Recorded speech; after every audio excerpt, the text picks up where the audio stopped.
नमस्कार अंकुश जी।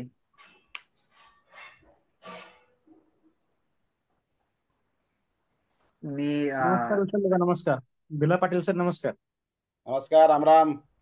Ram Ram sir. H M Patil sir, Chaitram सरांना phone करा ना. मी केला, त्यांना काही प्रॉब्लेम येतोय जॉईन व्हायला एकदा.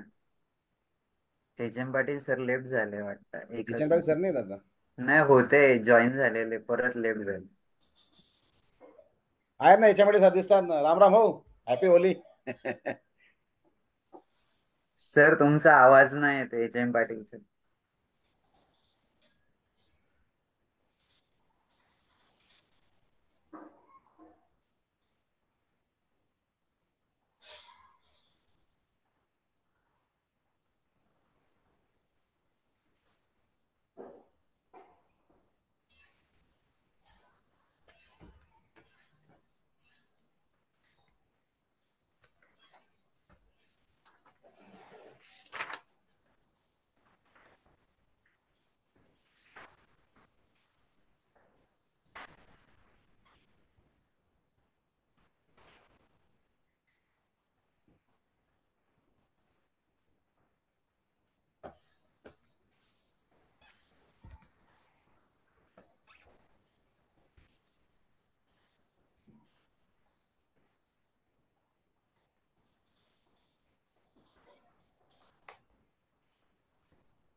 नमस्कार चैत्राम पवार सर, वेलकम.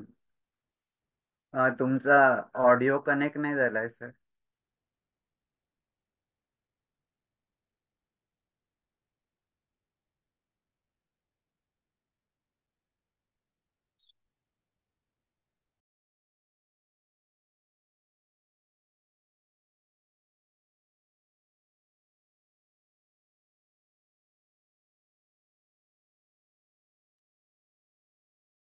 नमस्कार चैत्राम पवार सर, वेलकम.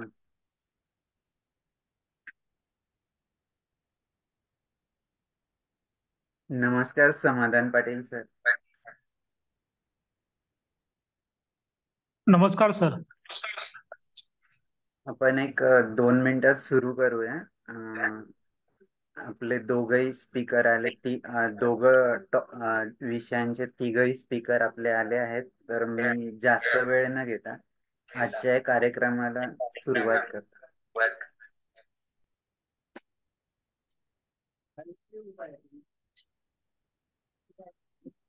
आओ तापी नदी को जाने, इस वेबिनार सीरीज में आप सभी का मैं तहे दिल से स्वागत करता हूँ. आओ तापी नदी को जाने इस वेबिनार के बारे में मैं थोड़ा सा बैकग्राउंड रखना चाहूंगा. आओ तापी नदी को जाने वेबिनार सीरीज जो है मई 2021 में शुरू हुई. उसके पहले का जो भी बैकग्राउंड है मैं यहाँ पर आपसे शेयर करना चाहता हूँ. हमारे महाराष्ट्र जल बिरादरी के विनोद बोधनकर सर और नरेंद्र चुग सर, इनके लीडरशिप में आओ नदी को जाने ये वेबिनार सीरीज कोरोना के फर्स्ट वेव में 2020 में शुरू हुआ था. लगभग 48 वेबिनार्स हुए, जिसमें पूरे दुनिया से अलग अलग एक्सपर्ट जो जल जंगल जमीन जानवर इस टॉपिक पे ग्राउंड पर काम करते हैं उनको इनवाइट किया गया. उसके बाद में ऐसे तय हुआ कि अ, हम फिजिकल यात्रा निकालेंगे. उसका यात्रा का रूट था नासिक त्र्यंबकेश्वर से वर्धा तक. लेकिन कोरोना के सेकंड वेव के वजह से वो यात्रा नहीं हो पाई. फिर ऐसे तय हुआ कि हम ऑनलाइन डिस्ट्रिक्ट संवाद यात्राएं शुरू करते. तो उसके लिए हमारे अ, जो भी महाराष्ट्र जल बिरादरी की टीम है उन्होंने ऑनलाइन डिस्ट्रिक्ट संवाद यात्राएं शुरू की. और उसमें नासिक डिस्ट्रिक्ट से यात्रा की शुरुआत हुई और नासिक से फिर धुलिया, नंदुरबार, जलगांव ऐसे वो यात्रा कंटिन्यू रही. और मुझे खुशी है बताने में कि महाराष्ट्र के 36 डिस्ट्रिक्ट की यात्रा है, हमारे टीम ने कंप्लीट की और मेरा सौभाग्य है कि मैं वो यात्रा में शामिल हो सका। और जो भी ग्राउंड लेवल पे काम करने वाले लोग हैं उनसे मुलाकात हो पाई। आज जिस वेबिनार में हम आओ तापी नदी को जाने, जब जलगांव नंदुरबार धुलिया की यात्रा कंप्लीट हुई ऑनलाइन डिस्ट्रिक्ट संवाद यात्रा, तो हमारे टीम ने तय किया कि हम आओ तापी नदी को जाने इस वेबिनार का शुरुआत करते हैं। तो हमने मई 2021 में जलगांव डिस्ट्रिक्ट का एक जो गांव है मॉडल विलेज, जिसे डेवलप किया है, गाड़ेगांव नाम है उसका, गाड़ेगांव मॉडल विलेज। तो वहाँ के लोगों को हमने इनवाइट किया। वहाँ पर जो एनजीओ काम कर रहे थे, आर्ट ऑफ लिविंग जैसी संस्था वहाँ पर काम कर रही थी, उनको हमने इनवाइट किया और ये यात्रा की शुरुआत हुई। और मुझे बताने में खुशी होगी कि आज तक इस वेबिनार में जितने भी महानुभाव आ चुके हैं, लगभग 120 से भी ज्यादा महानुभाव जो ग्राउंड पे काम कर रहे, जल जंगल जमीन जानवर, ऐसे अलग अलग टॉपिक पे उनको हमने इनवाइट किया और उनसे हर बार नई नई चीज उनसे सुनी, जो उनका काम है उससे हमने सीखा और वो बाकी लोगों के साथ साझा कर सके ऑनलाइन के माध्यम से। ये सारा फेसबुक लाइव रहता है हमारे सारे वेबिनार। और हम यूट्यूब जो चैनल है हमारा तापी नदी का, उस पे भी ये सारा रिकॉर्डिंग अवेलेबल करवा देते हैं। तो मैं अकेला ना, मैं टीम का हिस्सा हूँ, हमारी सारी टीम ये सारे वेबिनार अरेंज करती है। और आज हम 70 वेबिनार में मैं ज्यादा वक्त न लेते हुए आज के हमारे पहले वक्ता चैत्राम जी पवार सर, जिन्हें अभी ही महाराष्ट्र गवर्नमेंट का सबसे पहला महाराष्ट्र वन भूषण पुरस्कार प्राप्त हुआ है। मैं ज्यादा वक्त न लेते हुए हमारे साथ हमारी जो सुनीता दीदी है उनको रिक्वेस्ट करता हूँ कि वो चैत्राम पवार सर का इंट्रोडक्शन करवा दे।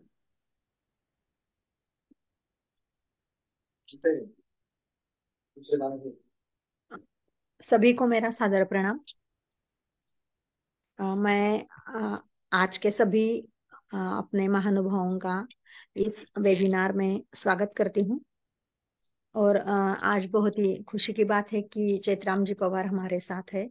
मैं उनका परिचय देने की, उनका कार्य बहुत बड़ा है लेकिन उनका परिचय देने की कोशिश यहाँ पर करती हूँ। जैसे कि कहा जाता है कि अगर हमें इच्छा शक्ति हो तो हम कुछ भी नामुमकिन कार्य को प्रत्यक्ष में कर सकते हैं। तो वैसे ही बात चैत्राम पवार जी की है। उन्होंने अपने इच्छा शक्ति के बल पर और जो निश्चय एक बार कर लिया और उसके साथ अपने प्रयत्न जारी रखे, उसके साथ ये तीनों बातों के मिलाप से उन्होंने आज जो कार्य है उसको पूर्ण किया है।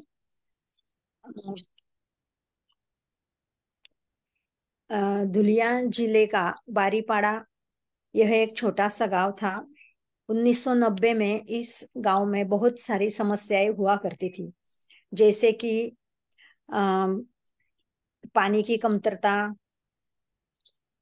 अनाज की कमतरता, और वहां पर जो जंगल था उसकी कटाई भी हो चुकी थी।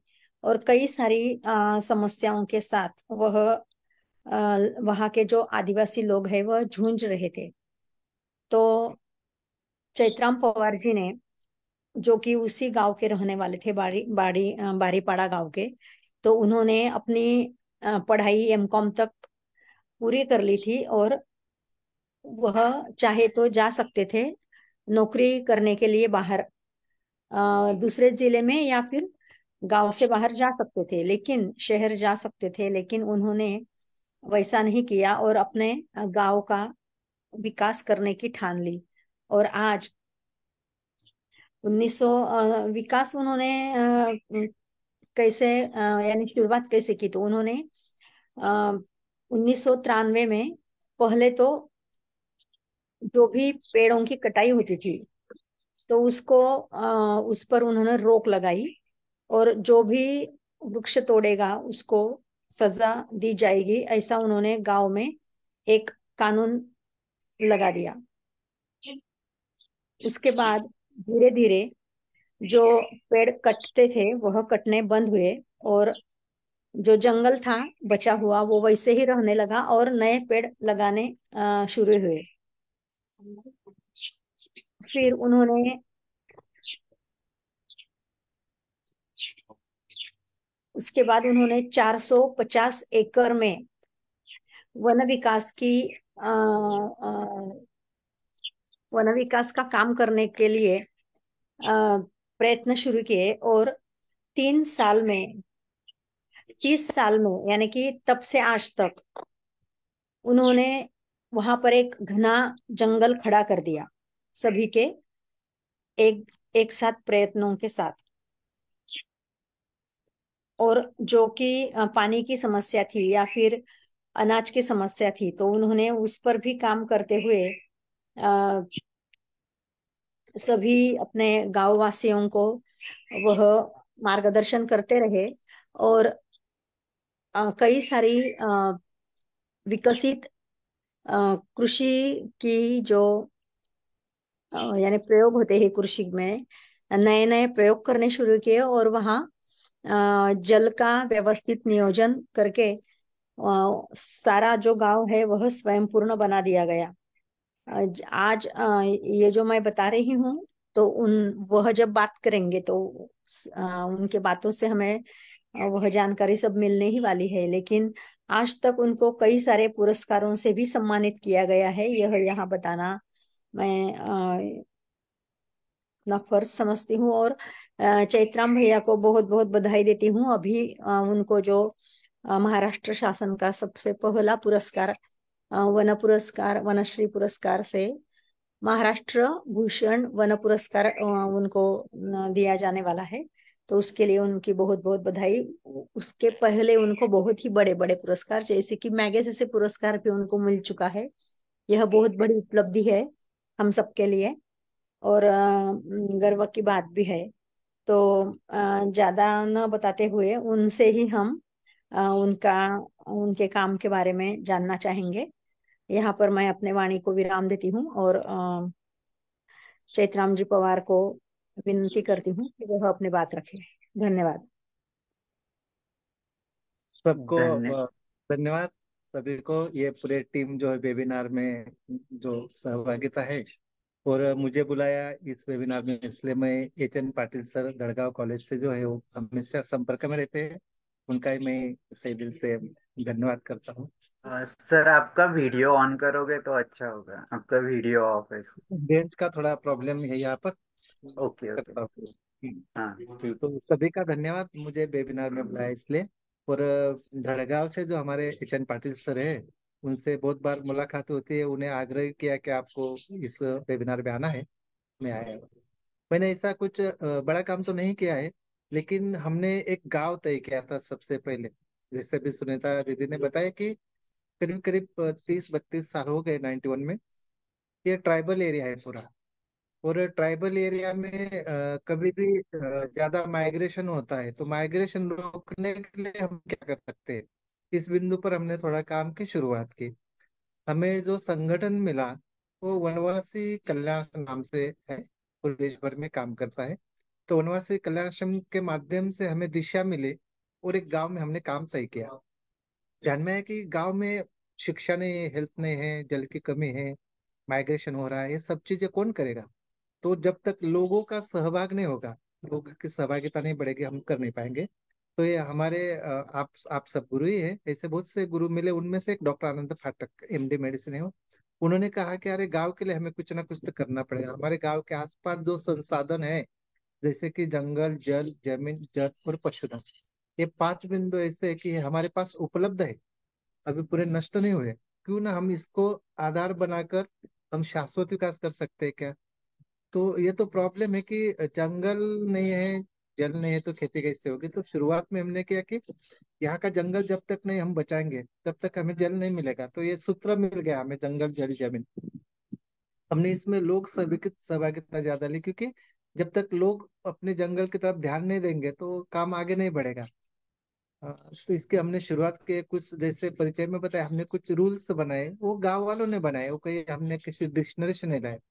गांव को इकट्ठा किया, और जब जब गांव को लगा कि हाँ ये नियम बनने से हम ये कर सकते हैं, ये नियम बनने से कर सकते हैं। फॉर एग्जाम्पल हम कहेंगे कि हमारा वॉचमैन गांव का है जंगल के लिए, सरकार का ही वॉचमैन है लेकिन गांव का नियुक्त है। वॉचमैन कभी कभी काट के बेचता है, इसलिए हर साल हम होली के दिन वॉचमैन को चेंज करते हैं। वॉचमैन को मानधन हम गांव के लोग इकट्ठा करके देते हैं अनाज के रूप में, ये रूल बना है। तो लकड़ी, पेड़ काटना नहीं चाहिए, इसलिए हमें पर्याय भी देना चाहिए लोगों को। जैसे कि हमने एलपीजी गैस लाने का प्रयास किया, लेकिन लोगों के पास पैसा नहीं रहता है तो बार बार वो भरते नहीं। तो फिर हमने उसमें सोलर कुकर का प्रयास किया, आईआईटी मुंबई से संपर्क करके। तो सोलर कुकर तो लोग कहते हैं कि उसमें बॉयल होता है, हम फोड़ने नहीं दे सकते, ये प्रॉब्लम आते गए। तो उसमें फिर हमने जोड़ा क्या रहे, इसके बाद में हम क्या कर सकते हैं, तो हमने स्मोकलेस चूल्हा का एक प्रयास किया यूएनडीपी से संपर्क करके, क्योंकि ये सब प्रयास करेंगे तभी जंगल कटना कम होगा, और जंगल नहीं कटेगा तो भी जल बढ़ेगा। तो जंगल संभालना सबसे पहले शुरू किया। इसके बाद में पता चला कि अरे जंगल तो बड़ा है लेकिन जल की कमी है, इसके लिए हम क्या कर सकते हैं। तो सरकार तो अपना काम करेगा, उसमें कोई दुमत नहीं है, लेकिन हम क्या कर सकते हैं। तो हमने रायगंज, सिद्धि, हिवरे बाजार, ऐसे कुछ गाँव को भी विजिट की, अलग अलग यूनिवर्सिटी में गए, वहां से कुछ सिटी का काम देखा। जैसे राहुरी कृषि विद्यापीठ में हमने एक सिटी का जाधव करके एक थे कार्यकर्ता, प्रोफेसर थे, उनसे सीखा कि अरे सीसीटी किस तरह से बनाना चाहिए। वो सब सीखने के बाद में गांव में हमने प्रयास शुरू किया। तो हमने श्रमदान से करीब करीब 480 से ज्यादा बांध बनाए, छोटे छोटे बांध बनाए लूज बुल्डर, जिसमें मिट्टी रुकती है और पानी बहने का स्पीड कम हो जाता है और पानी अपने आप जमीन में परकुलेट होता है। तो ऐसे काम को शुरुआत की, तो जंगल धीरे धीरे बढ़ता गया। उसके बाद में हमने श्रमदान से बांध बनाना शुरू किया, वो भी करीब करीब हर साल हम करते रहते। तो सीसीटीवी करना चाहिए, क्योंकि सीसीटी जंगल में तो पेड़ नहीं कटना चाहिए, जो जगह खाली होती है इसमें मार्किंग करके हमने थोड़ा प्रयास किया। उससे हमें दो जल तज्ञ बारीपाड़ा में आ चुके थे। एक माधवराव चित्र, डॉक्टर माधवराव चित्र आए थे, ये वो 3 बार आ चुके हैं। उसके बाद में प्राध्यापक मधु दंडवते करके थे, और डॉक्टर सुधीर भोंगड़े। तो इन लोगों ने भी कहा रहे ये काम जो चल रहा है वो सही दिशा में, यही काम करना चाहिए, तो आगे जाकर हमें उससे और काम कर सकते हैं। तो माइग्रेशन रोकने के लिए हमने जंगल और जल में थोड़ा सा काम किया। बाद में पता चला कि जंगल जल में काम आता, हम खेती में क्यों नहीं तो थोड़ा सा बदलाव कर, क्योंकि ट्राइबल में आदिवासी लोग झूम सिस्टम से या बाहर खेती के लिए चले जाते हैं। तो ये सतत काम करेंगे तभी तो ये उसमें उसका जो माइग्रेशन है वो रुकेगा। तो जंगल जल खेती, हमने 3 बिंदु जोड़े। तो खेती में तो जो खेती होती है उसमें हमें ये लगा कि इसमें कुछ नया भी हो, पुराना के साथ साथ नया भी हो। जो बायोडाइवर्सिटी में हम जैव विविधता संभालने के लिए क्या कर सकते हैं, पुराना बीज भी संभालना है और नया तंत्र का यूज भी करना है। तो राहुरी कृषि विद्यापीठ में चतुर्सूत्री धान खेती का एक डेमो हुआ था, वो पहला बारीपाड़ा में हुआ था 94 में। तो उसको आगे बढ़ाने का प्रयास किया, तो खेती में नया तंत्र भी लाया और पुराना भी, इसको लेकर खेती का काम शुरू हुआ। ये 3 बिंदु से पता चला कि लोगों में जो माइग्रेशन होता था थोड़ा थोड़ा रुकने लगा, क्योंकि पानी आ गया खेतों में, गाँव में।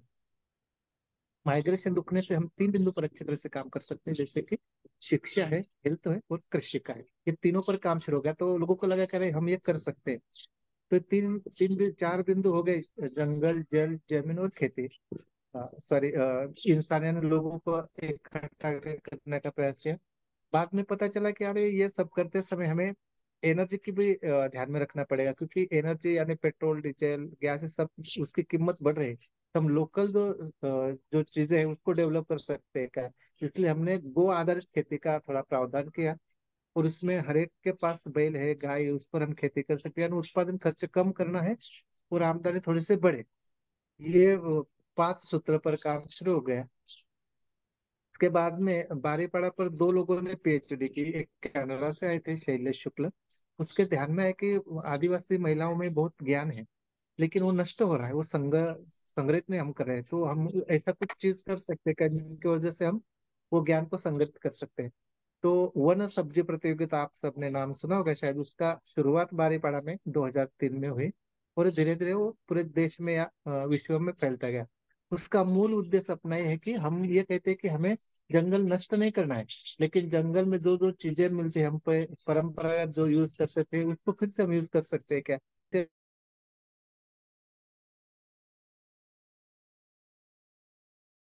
जिनकी वजह से हम बायोटिक का रजिस्टर बनाना शुरू कर दिया। तो इसमें बहुत कुछ सब्जी में प्रोटीन है, कितने कितने सब्जी जंगल से लाना है कि वो ये सब बिंदु उसमें जोड़ा है। तो महिलाओं का ज्ञान और महिलाओं को व्यासपीठ, महिलाओं का हेल्थ का विषय उसमें जोड़ दिया हमने, जैसे बच्चे का नाखून काटना है, पीने के पानी में जीवन ड्रॉप का यूज करना है। यानी बिंदु वही है, जंगल जल जमीन, लेकिन उसको हम सर्वांगीण देखते हैं, क्योंकि शाश्वत विकास करना है तो हमें तीन बिंदु आवश्यक है, जंगल जल जमीन, ये आवश्यक है। इसलिए हम कहते हैं कि स्थानिक संसाधन जो है ना, उसको हमें संरक्षित करना है, संवर्धन करना है।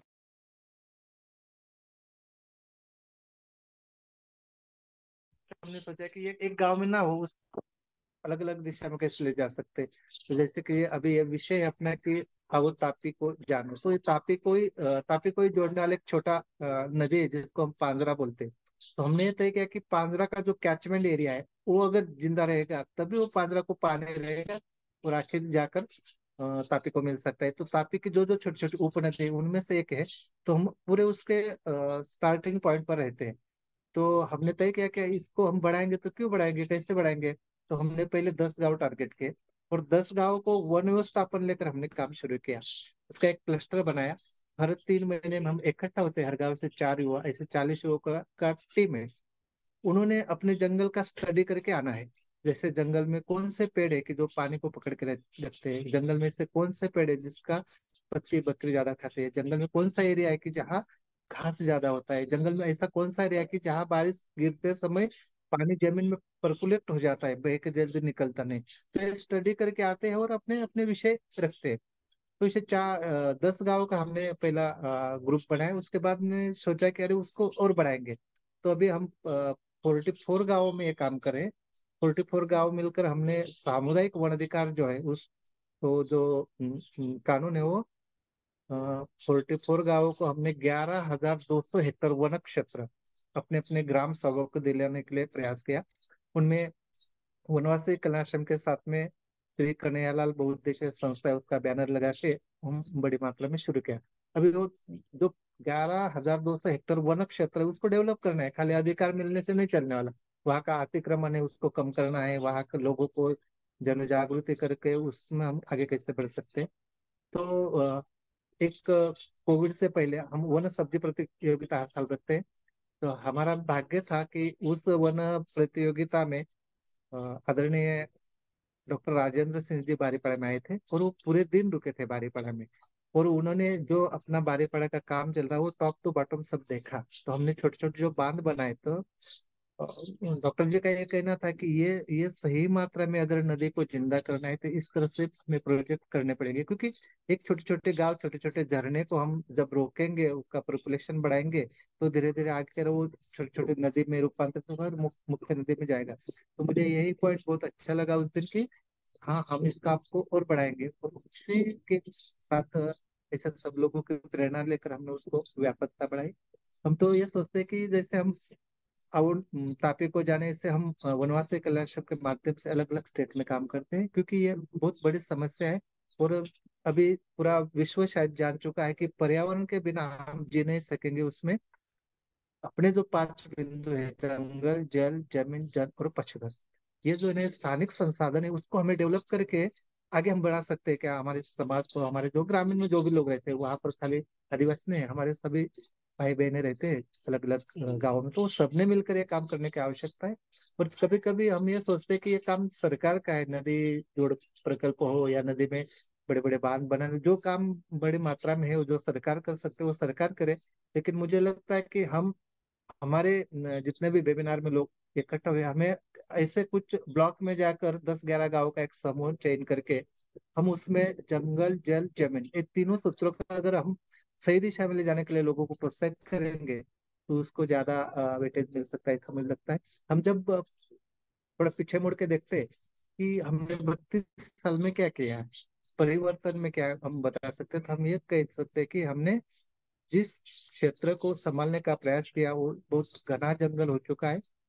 डॉक्टर राजेंद्र सिंह जी खुद आकर देख गए, उन्होंने बोला कि सूरज की किरण ठीक से जमीन पे नहीं आई थी, इतना घना हो गया। तो ये बॉटनिकल सर्वे भी उसका शुरू कर दिया, कितनी वैरायटी है यहाँ पर, तो करीब करीब 445 वैरायटी वहां पर पौधे की है। उनमें से 110 वैरायटी तो सब्जी के ही है। तो ये लाइव आप कभी भी आकर देख सकते हैं। तो इससे हमें उसका माइक्रो प्लान करके हम उसको आगे कैसे ले सकते हैं, लोगों का सहयोग ज्यादा से ज्यादा आप कैसे बढ़ा सकते हैं। तो परिवर्तन में हम कहते हैं कि हमारे जंगल में आप कभी आइए, कभी भी देख सकते हैं या गूगल से देख सकते हैं। उसमें लोगों ने श्रमदान से जो बांध बनाई है बहुत बड़ी मात्रा है, क्योंकि कभी भी हम किसी भी बात को शुरुआत करते हैं कि लोगों का कहना कि सरकार का काम है, सरकार ने करना चाहिए, लेकिन हमारा भी योगदान होना चाहिए, तभी यह संकल्प पूरा हो सकता है। तो लोगों ने श्रमदान से जो बांध बनाए, और गवर्नमेंट ने भी बहुत अच्छी वहां पर हेल्प की है, जिन्होंने चेक डैम बनाए, पादर तालाब बनाए, उनके माध्यम से जल संग्रह का एक बहुत बड़ी मात्रा में काम हो चुका है। तो जंगल बड़ा है, उसके साथ में जल रोकने का काम किया है। और हमारे गांव से करीब करीब 3-4 गांव को पीने का पानी सप्लाई होता है, यानी हम टॉप पर है, पानी बहुत कम है, लेकिन फिर भी हमने वो प्रयास किया। दूसरी बात हमने ये की कि यहाँ जो फसल ली जाती है ना, वो कैश क्रॉप नहीं है, हम घर में यूज करने वाले सब चीजें उसमें उगाते हैं। तो हम ये सोचते हैं कि कम पानी में आने वाले जो फसल है उस पर हम टारगेट कर सकते हैं क्या। जैसे पिछले साल अपने सरकार ने घोषित किया कि मिलेट्स ईयर, लेकिन वो घोषणा करने से नहीं चलने वाला। हम उसमें क्या कर सकते हैं, कम पानी और आने वाले फसल भी है, लोग जंगल का नुकसान भी ना करें, कम से कम पानी का यूज करें और ज्यादा से ज्यादा बचाने का प्रयास करें। तो ये देखने लायक है। मुझे लगता है कि अगर आप जैसे लोग यहाँ पर आए तो और उसमें हम क्या कर सकते हैं, हमारा जो क्लस्टर है, क्लस्टर में जाकर हम क्या कर सकते हैं। ये सब एक दूसरे से लिंक है, इसलिए हम बोलते हैं कि इसको और 6 बिंदु हम जोड़ सकते हैं क्या। तो हमने क्या किया कि हमने सामुदायिक जल व्यवस्थापन का एक यूनिट बनाया।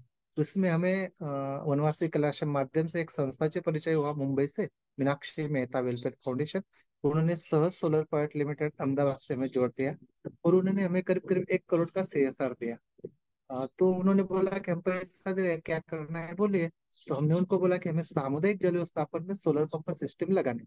तो उन्होंने कहा कि अरे हाँ अच्छी बात है, लगाओ, कितने पंप चाहिए, लेकिन 5 HP 10 HP आपको जो चाहिए। तो हम गाँव वाले इकट्ठे हुए, तय किया कि हमें 5 और 10 HP का पंप नहीं चाहिए, क्योंकि हम जितना बड़ा HP का पंप लगाएंगे उतना जमीन से वाटर लेवल नीचे जाएंगे और पानी ज्यादा खींचेंगे। और अगली पीढ़ी के लिए क्या, लोगों ने तय किया कि हमें 2 HP और 3 HP से ज्यादा नहीं चाहिए, और हम एक पंप 4-5 किसान मिलकर यूज करेंगे।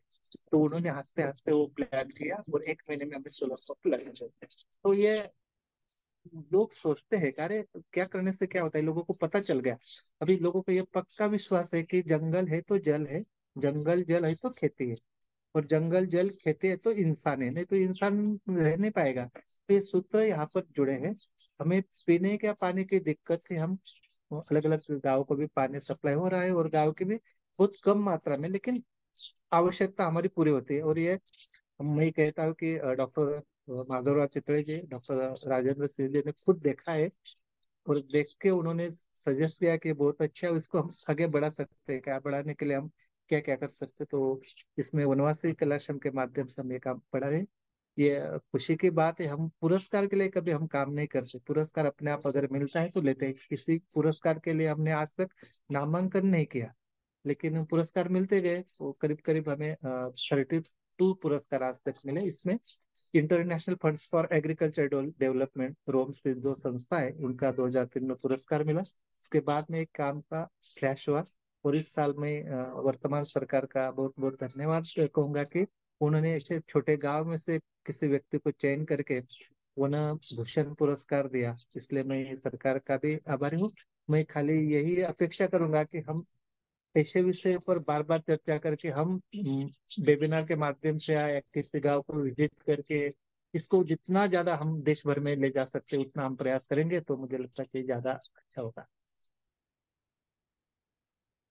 के बारे में आप कुछ प्रश्न सवाल पूछ सकते हैं, क्योंकि मुझे ज्यादा बोलना भी नहीं आता, जो किया वो मैं इसे रखने का प्रयास किया। बहुत बहुत शुक्रिया सर। अगर आप और रुक सकते हो तो दूसरे वक्ता सुनने के बाद हम क्वेश्चन आंसर लेते हैं। अगर आपको हम्म। जाना होगा तो पहले क्वेश्चन आंसर लेते हैं। आप बोलिए, वैसे करेंगे। नहीं, सुनेंगे सर, सुनेंगे बात। मैं हूँ, मैं समय है मेरे पास सब। ठीक है, फिर हम हमारे जो दूसरे वक्ता है उनसे पहले सुनते हैं। और सर बहुत ही बढ़िया काम है। मैंने 2017 में आपके यहाँ पर विजिट किया था। बहुत बढ़िया काम है आपका। आपसे मुलाकात नहीं हो पाई, लेकिन आपके साथ जो समाधान जी रहते, उन्होंने वो सारा दिखाया था, आपने कहा था तो उनसे।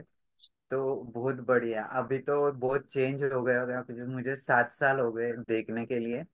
तो सर बहुत बड़ा काम है आपका। आपसे मुलाकात अभी ऑनलाइन नहीं हो पाई, फिजिकली नहीं हो पाई है, लेकिन आपका कार्य बहुत अच्छा है। और जब खुद देखा तो, और आपने वहाँ पर स्ट्रॉबेरी का भी एक्सपेरिमेंट किया, वो भी मैंने देखा।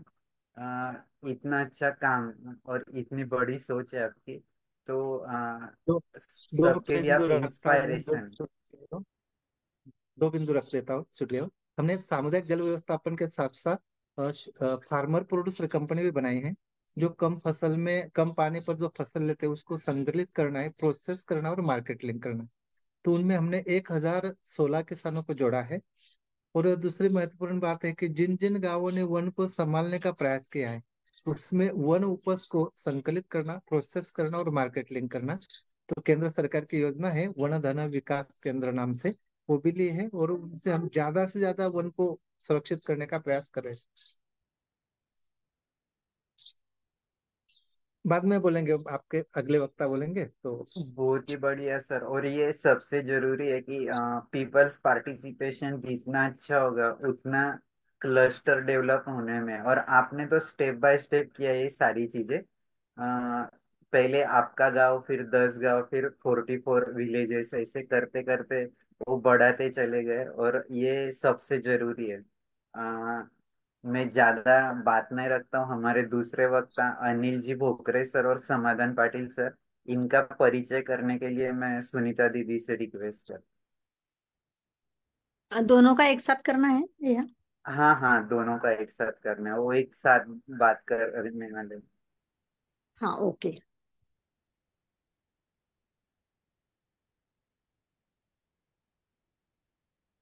हमारे अगले वक्ता है माननीय श्री अनिल जी भोकरे। महाराष्ट्र राज्य शासन कृषि विभाग से वह निवृत्त हुए हैं प्रकल्प संचालक के रूप में। और 30 वर्षों से ज्यादा उन्हें अनुभव है खेती और किसानों और ग्राम विकास के कामों में वह सक्रिय रह चुके हैं। अधिकारी के रूप में काम करते हुए उन्होंने केंद्र शासन केंद्र शासन की जो योजनाएं होती है और राज्य शासन की असंख्य योजनाओं को अ, जो अपने छोटे किसान होते हैं तो उन तक पहुंचाया है। किसान खेती और उनके लिए जो कार्यशालाएं ली जाती है, वर्कशॉप्स ली जाते हैं, तो वह अ, लेने की कोशिश की। उनमें उन्होंने बहुत ही नए नए उपक्रमों को साझा किया। 2023 में वह सेवानिवृत्त हुए। और उसके बाद भी उन्होंने किसानों के लिए जो कार्य अपना करना है वह बंद न करते हुए उसे जारी रखा है। और ग्रामीण विकास यही एक जो संकल्प है वह मन में रखते हुए वह सकारात्मक कार्य अभी भी कर रहे हैं। और उनके बाद हमारे जो दूसरे वक्ता है इंजीनियर समाधान जी रतन पाटिल। यह औद्योगिक क्षेत्र में अलग अलग उद्योग और शासकीय अनुदान योजना, इनका 17 साल का उन्हें अनुभव है। कृषि विभाग जलगांव और धुले जिले में उत्कृष्ट उद्योग संसाधन व्यक्ति वह रह चुके हैं। तथा जलगांव और धुले जिले में कृषि सेवा क्षेत्र के संदर्भ में जो भी योजनाएं होती है उन योजनाओं का उन्हें अच्छा खासा ज्ञान है। और वह ज्ञान वह अपने किसानों से साझा करते हैं। कृषि उद्योग और अन्य अन्न प्रक्रिया में प्रक्रियाओं में विविध सरकारी अनुदान संदर्भ में विविध विषय वह अच्छे से विषयों पर काम करने का उन्हें अच्छे से कौशल्य प्राप्त है और जिले में 200 से ज्यादा उद्योग उन्होंने खड़ा करने में अपना योगदान दिया है, जैसे कि रेशम खेती, hitech farming, poultry farm, goat farm, dairy farm आदि उद्योग किसानों को खड़े करने के लिए उन्होंने अपना प्रत्यक्ष अनुभव उनके साथ देते हुए वह खुद भी एक प्रयोगशील शेतकरी है, प्रयोगशील किसान है। ऐसे हमारे दूसरे वक्ता है समाधान पाटिल जी। तो आज के इन हमारे दोनों रह चुके दोनों वक्ताओं का परिचय यहाँ पर मैंने दिया है। मैं उनसे निवेदन करती हूँ कि वह अपनी बात रखें। धन्यवाद। धन्यवाद दीदी। समाधान सर, आप वहां से शेयर करोगे मैं या फिर यहाँ से शेयर करो आपका प्रेजेंटेशन? सर आप शेयर करोगे तो अच्छा रहेगा। ठीक है।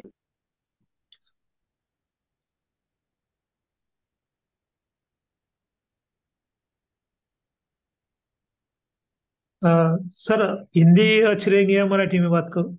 हम मराठीत बोला ना, मराठीत मला तर तो बरं. विषय योग्य राहील. एक सर 2-3 लोक जे आहे ना ते आउट ऑफ महाराष्ट्र आहे, त्यांना मराठीचा प्रॉब्लेम आहे, मध्ये मध्ये हिंदी मराठी मिक्स कर. Okay okay. तर पहिले समाधान बोलतील आणि मग मी बोलतो. बरं ठीक आहे. सर्वांना नमस्कार. मी समाधान पाटील, डायरेक्टर आणि partner agrarian consultancy services and LLP. सर्वात आधी आज जे आयोजक आहेत त्यांनी आम्हाला बोलवलं आणि बोलण्याची संधी दिली, त्याबद्दल मी सर्वांचं आभार व्यक्त करतो आणि सर्वांचं मी या कार्यक्रमाला स्वागत पण करतो. आता जल, जीवन आणि जंगल ह्या मुद्द्यांवरती आपण बघितलं. तसंच ह्या प्रकारे मी एक इंजिनियर आहे.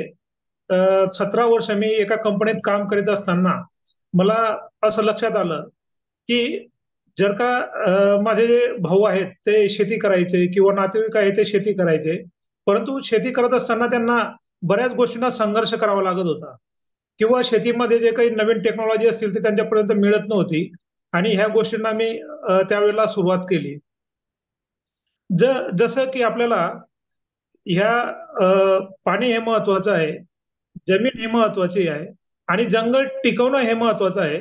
तसं ग्रामीण भागामध्ये जर का आपल्याला मायग्रेशन थांबवायचं असेल तर व्यवसाय सुद्धा महत्वाचे आहेत किंवा आपल्या प्रत्येक गावामध्ये जे असतील प्रत्येकासाठी व्यवसाय हे महत्वाचे आहेत किंवा शेती जर का टिकून ठेवायची असेल तर शेताला जोड व्यवसाय पण महत्वाचे आहेत. तर त्यावेळेला ही गोष्ट लक्षात आल्यानंतर शेतामध्ये मी विविध प्रकारचे प्रयोग सुरू केले. त्याच्यामध्ये पॉलिहाऊस असेल, त्याच्यानंतर पोल्ट्री फार्म असेल, डेअरी फार्म्स असतील, त्याच्यानंतर सेरिकल्चर फार्मिंग आहे आणि पशुखाद्य म्हणजे असे कृषीवरती आपण काय काय प्रयोग करू शकतो हे स्वतः मी प्रयोग केले आणि हे काही उद्योजकांना पण देण्याचे प्रयत्न केले की जेणेकरून त्यांना प्रेरणा मिळेल. मग अशाच प्रकारे आमचे आदरणीय श्री भोकरे साहेब यांचाही खूप मोठा मला म्हणजे सरांच्याच प्रेरणेने मी ह्या क्षेत्रामध्ये सुरुवात करू शकलेलो आहे. 2015 मध्ये मी सरांना भेटलो आणि त्यावेळेला पासून मी पॉलिहाऊस किंवा ऍग्रिकल्चर बेस या उद्योगांना स्टार्टअप केले होते. मग असं लक्षात आलं की सर ज्या वेळेला रिटायर झाले त्यावेळेला 2021 मध्ये एक आम्ही म्हणजे चांगल्या विचाराने किंवा आमचे विचार जुळतात म्हणून आणि सरांचे पण एक सोशल समाजासाठी आपण काहीतरी करू शकलो पाहिजेत म्हणून सरांची पण इच्छा होती आणि आम्ही agrarian consultancy and services LLP start केली. याच्यामध्ये माझे जे तिसरे पार्टनर आहेत ते आहेत प्रशांत पाटील. त्यांचे सुद्धा इंडस्ट्रीयल मध्ये चांगल्या प्रकारे जे काही हे असतील उद्योग असतील तर मागच्या 10 वर्षापासून त्यांचंही खूप मोठं काम आहे आणि असं चांगल्या विचारांनी आम्ही 3 जण सोबत आलो. आणि मग आम्ही ॲग्रेरियन कन्सल्टन्सी सर्व्हिसेस आणि LLP याची एक सुरुवात केली. सर नेक्स्ट स्लाइड घेता. तर हे आमचं ॲग्रेरियनचं इंट्रोडक्शन आहे आणि जवळपास आम्ही PMFME, PMEGP, CMEGP आणि अदर स्कीम सर्व स्कीम मिळून आज 500 पेक्षा जास्त उद्योजक आम्ही जळगाव आणि धुळे जिल्ह्यातून सुरू केलेले आहेत. नेक्स्ट. आजच्या परिस्थितीत आम्ही जसं महाराष्ट्र असेल किंवा मध्य प्रदेश असेल आणि काही स्कीम आहेत की ते दिल्ली गव्हर्नमेंटचे आहेत, त्याच्यामध्ये मिनिस्ट्री ऑफ फूड प्रोसेसिंग आहे. तर अशा आम्ही जवळपास महाराष्ट्र, MP आणि दिल्लीच्या काही स्कीमा करतो. त्याच्यानंतर आज जळगाव असेल, धुळे असेल, नाशिक असेल, औरंगाबाद आहे, पुणे आहे, या सर्व ठिकाणी आमचे ऑफिसेस आहेत आणि ह्या ठिकाणी आम्ही कामं करतो. त्याच्यानंतर आजचा जो विषय आहे तापी नदी. आज तापी नदी जर का आपण बघितली तर तापी नदीची व्याप्ती ही खूप मोठी आहे. जसं की आज महाराष्ट्र, गुजरात आणि मध्य प्रदेश या 3 राज्यांमध्ये आपण बघतो की तापी नदीची आज जवळपास 724 किलोमीटर लांबी आहे. आणि आज जे आपण नदीला आई मानतो, तर आज आई मानण्याचं खरं कारण आपल्याला नेक्स्ट स्लाइड मध्ये दिसेल की पाण्याचं किती महत्व असतं. म्हणजे आज sir next slide please. Hello sir, slide change करता येईल का? आता आपण बघूया की नदीमुळे किती आज शेतकरी असतील किंवा कोणी कुठलेही उद्योग असू द्या किंवा कुठले गावं असू द्या, त्यांच्यामध्ये काय बदल होतो. आज ज्या वेळेला आपल्याकडे पाणी नव्हतं, अशा प्रकारचं आपले लँड ही ड्राय होती आणि कुठलंही आपल्याला पीक घ्यायचं असेल तर भरपूर आपल्याला अडचणींना सामोरे जावं लागत होतं. किंवा अजूनही आपण बघतो की ज्या ठिकाणी नदी नसेल किंवा पाण्याची व्यवस्था नसेल, त्या ठिकाणी आज लोक फक्त एकच क्रॉप घेतात आणि नंतर 6 महिने त्यांना कुठेतरी मायग्रेशन होऊन कुठेतरी कामाला बाहेर जावं लागतं. पण याचं उलट जर का ज्या ठिकाणी पाणी आहे त्या ठिकाणी आपण बदल बघितला तर इरिगेशनने आज 12ही महिने 2 किंवा 3 क्रॉप आपण घेऊ शकतो. आणि फक्त क्रॉपच नसून आज त्या ठिकाणी खूप मोठ्या प्रमाणावरती जोड व्यवसाय पण सुरुवात झालेले आहेत. Sir next. आता हे बघूया की नदीमुळे किंवा पाण्यामुळे आज आपल्या शेतीच्या पॅटर्नमध्ये किंवा क्रॉप पॅटर्नमध्ये काय बदल झालेले आहेत. आता बघा, ज्या वेळेला आपल्याकडे ड्राय म्हणजे पाणी नसेल त्यावेळेला आपण फक्त खरीप म्हणजे आपण फक्त उडीद असतील, मूग असतील किंवा 3 महिने किंवा 4 महिने पाऊस आहे तोपर्यंत आपण पिकं घेऊ शकतो. परंतु आता 12ही महिने इरिगेशन सिस्टीमने आपण असे क्रॉप घेऊ शकतो, जसं केळी आहे, ऊस आहे, मका आहे.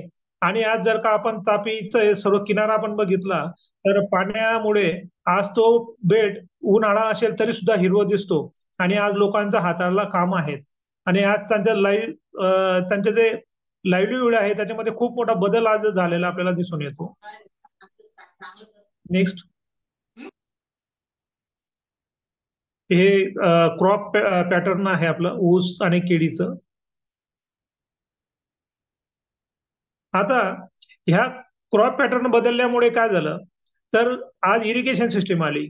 इरिगेशन सिस्टीम आल्यामुळे आज ठिबक इंडस्ट्री असेल, पाईप इंडस्ट्री असेल आणि त्यांना पुरवणारे ऍक्सेसरीज ज्या कंपन्या आहेत, ज्या आज आपले म्हणजे ठिबक तर बनवतातच, पाईप बनवतात, परंतु त्याच्याबरोबर त्याला टेकअप आहेत, जॉईंटर आहेत, अशा विविध उद्योगांना आज चालना मिळाली.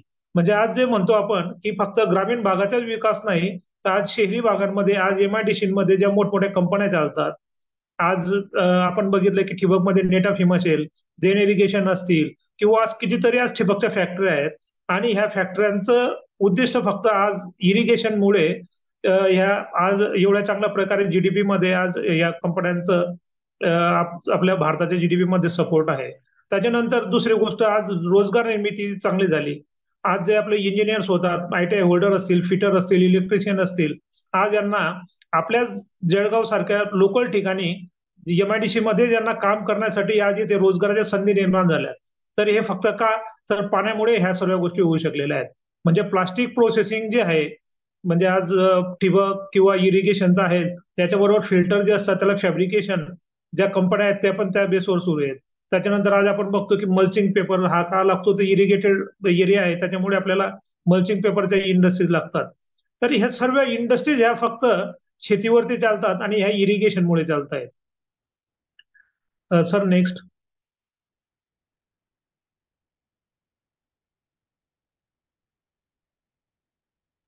Sir next.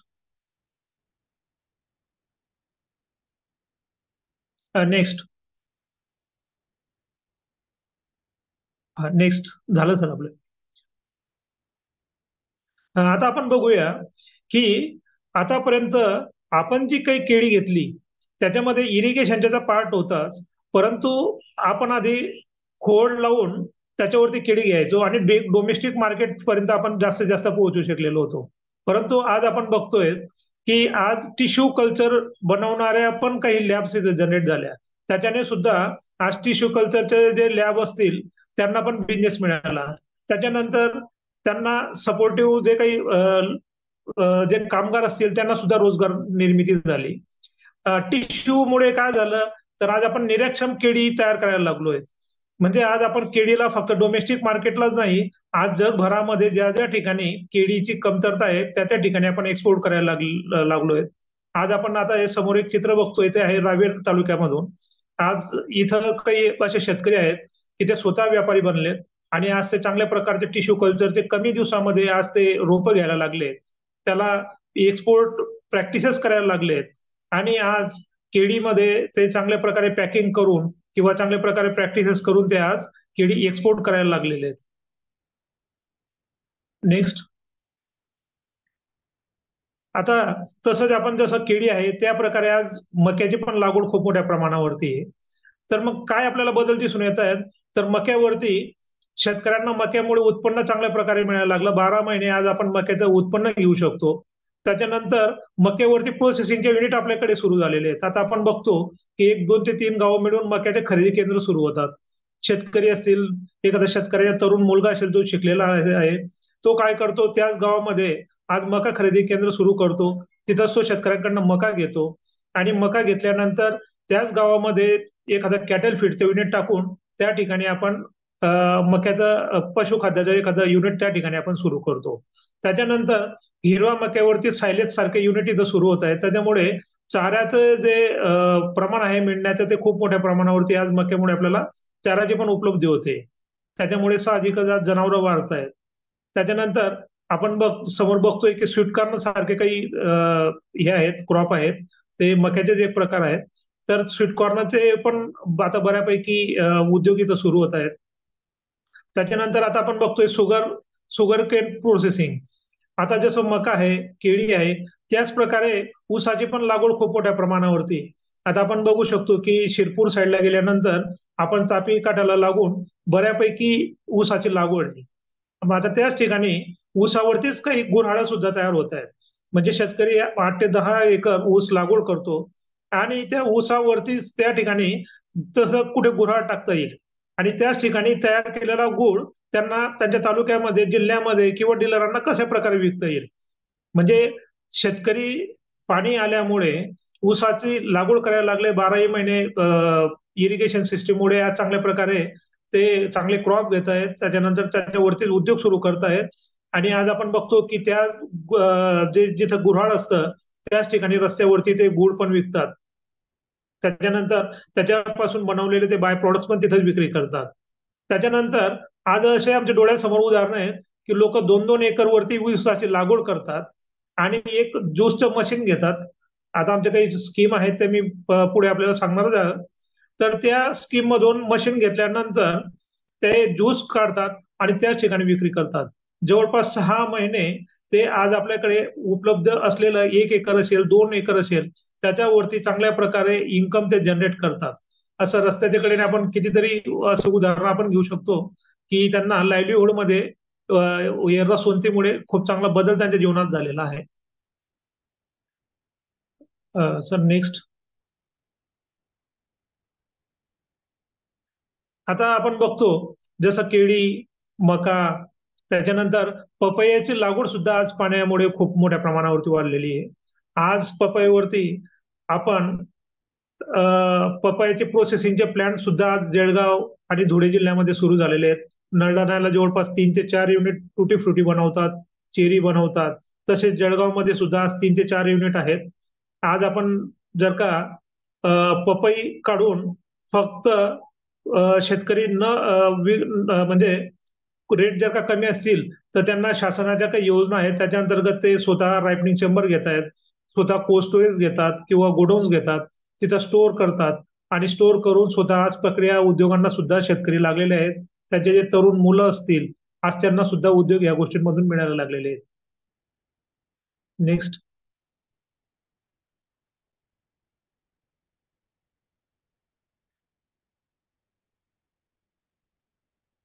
Sir next.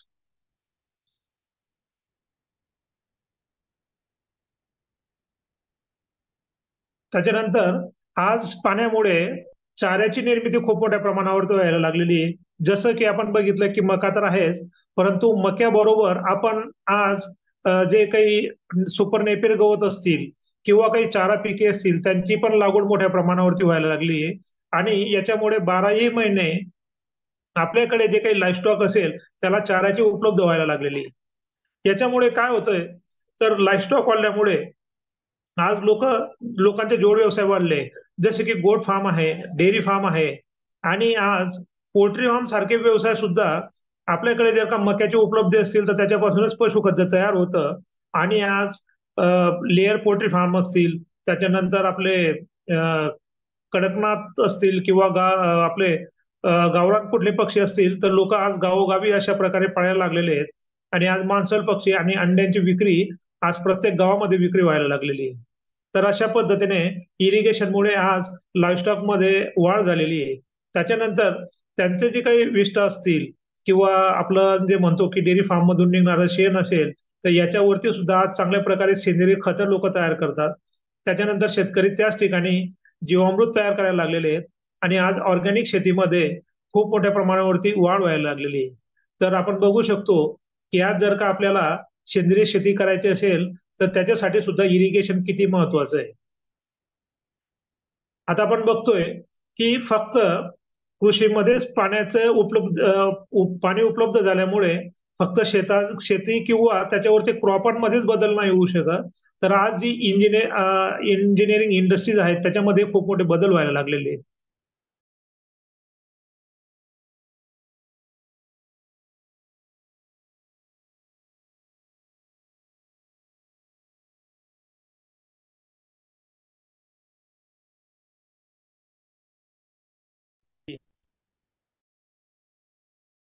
आज 2024-25 पर्यंत जवळपास जळगाव जिल्ह्यामध्ये 25 कोटीच्या मशिनरी विकल्या असतील. आज गावोगावी ज्या दालमिल घेतल्या जातात किंवा दुधासाठी लागणाऱ्या मशीन्स घेतल्या जातात किंवा आपण जे शेतीमध्ये जे बदल झालेले आहेत याचे पेरणी यंत्र असतील, ट्रॅक्टर असतील, तर आज करोडो रुपयाच्या बिझनेस आज क्षेत्रामध्ये मिळायला लागलेला आहे. तर फक्त आपण म्हणतो की पाण्यामुळे फक्त शेतावरतीच बदल होऊ शकतो, परंतु नाही, तर याच्यामुळे आज MIDC मध्ये ज्या मोठमोठ्या इंडस्ट्रीज आपण बघतो त्याच्यामध्ये सुद्धा रोजगार निर्मिती व्हायला लागलेली आहे. असं एकंदरीत हा सर्व बदल फक्त आपल्याला नदीच्या पाण्यामुळे दिसून येतो. आता ॲग्रेरियन जे आहे यांचं महत्वाचं काम, तर मी असं बघितलं की खूप मोठा गॅप ह्या ठिकाणी आहे. जसं की एखाद्याला जर का उद्योग सुरू करायचा असेल तर त्याला सर्वात पहिली सुरुवात कुठून करावी इथून त्याला प्रॉब्लेम येतो. म्हणजे तो ग्रामीण भागातील तरुण असेल तर त्याला उद्योग सुरू करण्यासाठी DIC ला जावं का कृषी विभागाला जावं किंवा नाबार्डला जावं, कोणाला अप्रोच व्हावं त्याला कळत नसतं. जर का तो एखाद्या गव्हर्नमेंट एजन्सीला गेला, सपोज DIC असेल किंवा ऍग्रिकल्चर डिपार्टमेंट असेल, तर तिथं गेल्यानंतर त्याला पूर्णपणे मार्गदर्शन करण्याचा वेळ अधिकारी लोकांकडे नसतात. म्हणजे त्याला जे पाहिजे, आज गव्हर्नमेंटच्या पॉलिसीज मध्ये प्रत्येक अधिकारी गुंतलेले आहेत, त्यांच्या कर्मचाऱ्यांना वेगळ्या प्रकारचे कामं असतात. मग यांना मार्गदर्शन करेल कोण? म्हणजे ही परिस्थिती मी सुद्धा स्वतः हँडल केलेली आहे की ज्या वेळेला मला उद्योग करायचं होतं मला स्कीम बद्दल माहिती मिळत नव्हती. त्याच्यानंतर स्कीम बद्दल माहिती आली तर उद्योग कसा सुरू करावा, त्याचे मशीन्स कुठून आणाव्या, इथून अडचणी येतात. बरं, ह्या सगळ्या गोष्टी कळाल्या तर त्याची सबसिडीची प्रोसेस कशी आहे, त्याचे ऑनलाईन कसं करावं. तर हे एवढे मोठे गॅप असल्यामुळे जरी गव्हर्नमेंट कितीही स्कीमा राबवत असली तरी ते एखाद्या ग्रामीण भागातील तरुणाला, एखाद्या महिलेला, एखाद्या शेतकरी उत्पादक कंपनीला किंवा महिला उद्योग गटाला ह्या स्कीमा मिळत नव्हत्या. मग हा जो गॅप आहे, हे गॅप भरून काढण्यासाठी आमचे आदरणीय भोकरे सर, मी आणि प्रशांत पाटील सर, आम्ही ही वन रूप अंडर वन रूप ह्या सर्व सेवा आम्ही उपलब्ध करून दिलेल्या आहेत. याच्यामध्ये जर का आमच्याकडे कोणी तरुण आला तर त्याला कुठे DIC ची स्कीम असेल तरी त्याला आमच्याकडे मार्गदर्शन मिळतं. त्याला जर का ऍग्रिकल्चर डिपार्टमेंटची स्कीम असेल तरी त्याला आमच्याकडे मार्गदर्शन मिळतं. नाबार्डची असेल, NHB ची असेल किंवा NHM ची असेल तर त्याला अंडर वन रूम आम्ही सर्व स्कीमा देतो. त्याच्यानंतर जर का त्याने एखादी DIC कडनं स्कीम जरी घेतली तरी त्याला पुढची अडचण येते की शेडचं प्लॅन पाहिजे, शेडचे एस्टिमेट पाहिजे, त्याला बँक साठी लागणारा प्रोजेक्ट रिपोर्ट पाहिजे, त्याला CMA रिपोर्ट पाहिजे. या एवढ्या अडचणींना सामोरे जावं लागत असल्यामुळे आज आपण बघितलं की उद्योग सुरू होत नव्हते आणि उद्योग सुरू होत नसल्यामुळे आज कितीतरी तरुण आज पुण्यासारख्या ठिकाणी किंवा मेट्रो सिटीजला जाऊन कुठेतरी 15 ते 20 हजार रुपये महिन्याची नोकरी करत होते. परंतु आम्ही ज्या दिवसापासून ह्या प्रकारची सर्व्हिस त्यांना दिली तर ह्या सर्व्हिसमुळे त्यांना कमी दिवसामध्ये कुठेही त्यांना अडचणींच्या सामोरे न करता बँकिंग सिस्टीम असेल, स्कीम असेल, त्यांना ही मदत मिळाल्यामुळे आज उद्योग उभे राहण्याचे प्रमाण मोठ्या प्रमाणावरती वाढलेलं आहे आणि याच्यामुळे तिथं आज मायग्रेशन सुद्धा थांबणार आहे. आता अशा कुठल्या कुठल्या स्कीम आहेत तर सर नेक्स्ट. तर याच्यामध्ये सर्वात आधी सांगतो की ही PMFME स्कीम आहे, पंतप्रधान सूक्ष्म खाद्य उन्नयन योजना. ही केंद्र शासनाची योजना आहे. ही 2020-21 ते 24-25 अशा 5 वर्षासाठी सुरू करण्यात आलेली ही स्कीम आहे. याच्यामध्ये आज ग्रामीण भाग हा सर्वात मोठा टार्गेट केलेला आहे. कारण याच्यामध्ये जे आतापर्यंत आपल्याला उद्योग सुरू करण्यासाठी ज्या सर्व अडचणी यायच्या, सपोज एखाद्या ग्रामीण भागातील तरुणाला, महिलेला किंवा FPO महिला बचत गट यांना उद्योग सुरू करायचे असतील तर त्यांना कुठेतरी इंडस्ट्रियल येणे जागा त्यांना लागत होती. परंतु या उद्योग सुरू करताना तुमच्याकडे उपलब्ध असलेली जागा, कृषी असेल, गावठाणचा उतारा असेल किंवा तुमचा 7/12 उतारा असेल तर त्या ठिकाणी तुम्ही उद्योग सुरू करू शकतात. त्याच्यानंतर याच्यावरती असं लक्षात आलं की जो काही उद्योग सुरू करतो त्याच्याकडे शिक्षण झालेलं असेलच असं नाही, परंतु त्याच्याकडे चांगलं स्किल असू शकतं. त्या महिलेकडे चांगल्या प्रकारचे स्किल असू शकतं, एखादा मसाला तयार करण्याचं, एखादा फूड प्रॉडक्ट तयार करण्याचं, परंतु त्यांचे शिक्षण नसायचे तर त्यांना कुठल्याही शासकीय योजनेचा लाभ त्या महिलांना मिळत नव्हता. परंतु या योजनेअंतर्गत त्याच्यामध्ये शिक्षणाची अट सुद्धा काढण्यात आलेली आहे. त्याच्यानंतर ज्याचं वय 18 वर्षापेक्षा जास्त आहे अशी कोणीही व्यक्ती ह्या योजनेचा लाभ घेऊ शकतो. त्याच्यानंतर तुमच्याकडे कुठल्याही प्रकारचे इन्कम टॅक्स रिटर्नची फाईल, म्हणजे आता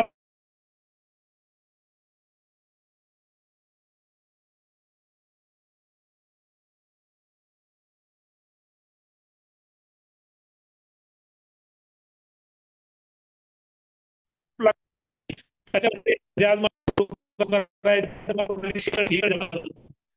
CA कडे गेल्यानंतर मग ते CA मला फाईल तयार करून द्यायचे माझ्याकडनं फीज आणि फाईल डॉक्युमेंट्स मला करून द्यावे लागत होते.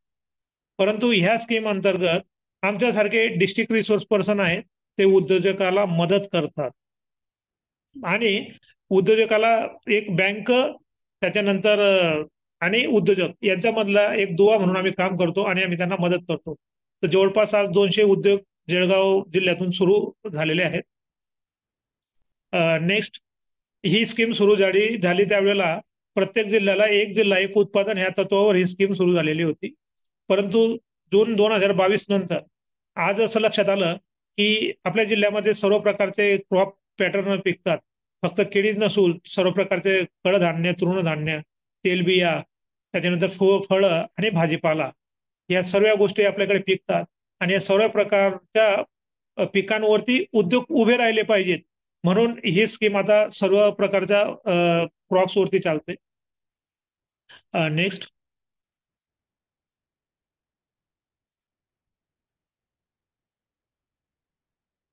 हा, ही जी स्कीम आहे ही याच्यामध्ये सर्व गोष्टी कव्हर करण्यात आलेल्या आहेत. जसे की म्हणजे एक पॅकेज आपण याला म्हणूया की उद्योजकाला सर्वात महत्वाचं काय असतं, त्याला एक कपॅसिटी बिल्डिंग म्हणजे त्याला ट्रेनिंगची आवश्यकता असते. तर ह्या योजनेअंतर्गत त्यांना 3 दिवसाचे किंवा 50 तासाचे प्रशिक्षण पण देण्यात येतं. त्याच्यानंतर हँडहोल्डिंग सपोर्टसाठी आमच्यासारखे DRP आहेत. त्याच्यानंतर मार्केटिंग आणि ब्रँडिंगसाठी जर का एखादा महिला बचत गट किंवा शेतकरी उत्पादक कंपनी एकत्रित येऊन एखाद्या त्यांना मार्केटिंग आणि ब्रँडिंग करायचं असेल तर याच्यामध्ये 50% अनुदान सुद्धा ह्या योजनेमध्ये आपण त्यांना लाभ देऊ शकतो. त्याच्यानंतर जर का एखादी फार्मर प्रोड्युसर कंपनी किंवा SHG असेल त्याला 10 कोटी रुपयापर्यंत आपण प्रोजेक्ट करू शकतो आणि 3 कोटी रुपये पर्यंत सबसिडी ची मर्यादा त्यांना देण्यात आलेली आहे.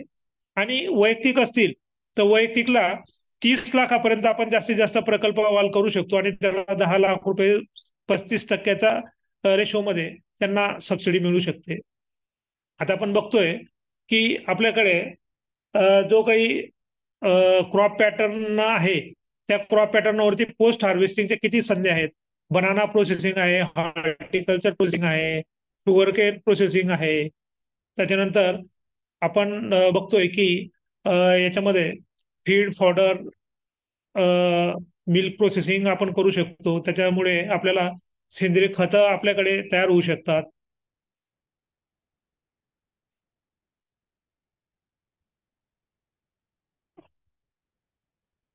Sir please next.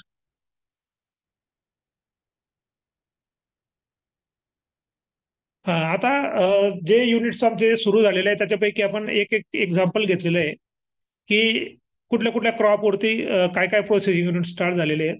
एक तापी नदीच्या काठाला कठोरे म्हणून गाव आहे. त्या कठोऱ्या गावाला एक शेतकरी आहेत आमचे आणि निर्मला देवीदास सपकाळे त्या ताईचं नाव आहे. ते स्वतः 6 एकर ऑर्गॅनिक हळद लागवड करतात आणि स्वतःच त्यांनी ह्या स्कीम अंतर्गत एक 15 लाख रुपयाचं लोन घेऊन त्यांनी स्वतः हळदवरती प्रोसेसिंग स्टार्ट केलेली आहे. आणि आज सैनिक नावाने त्यांनी ब्रँड पण डेव्हलप केलेला आहे.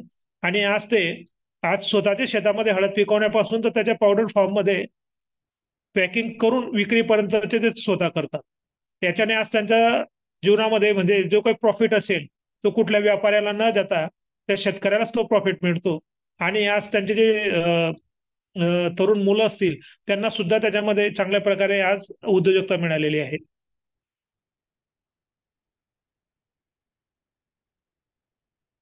आता नेक्स्ट आपण बघतोय की तापी नदीच्या काठावरतीच किनोद म्हणून गाव आहे.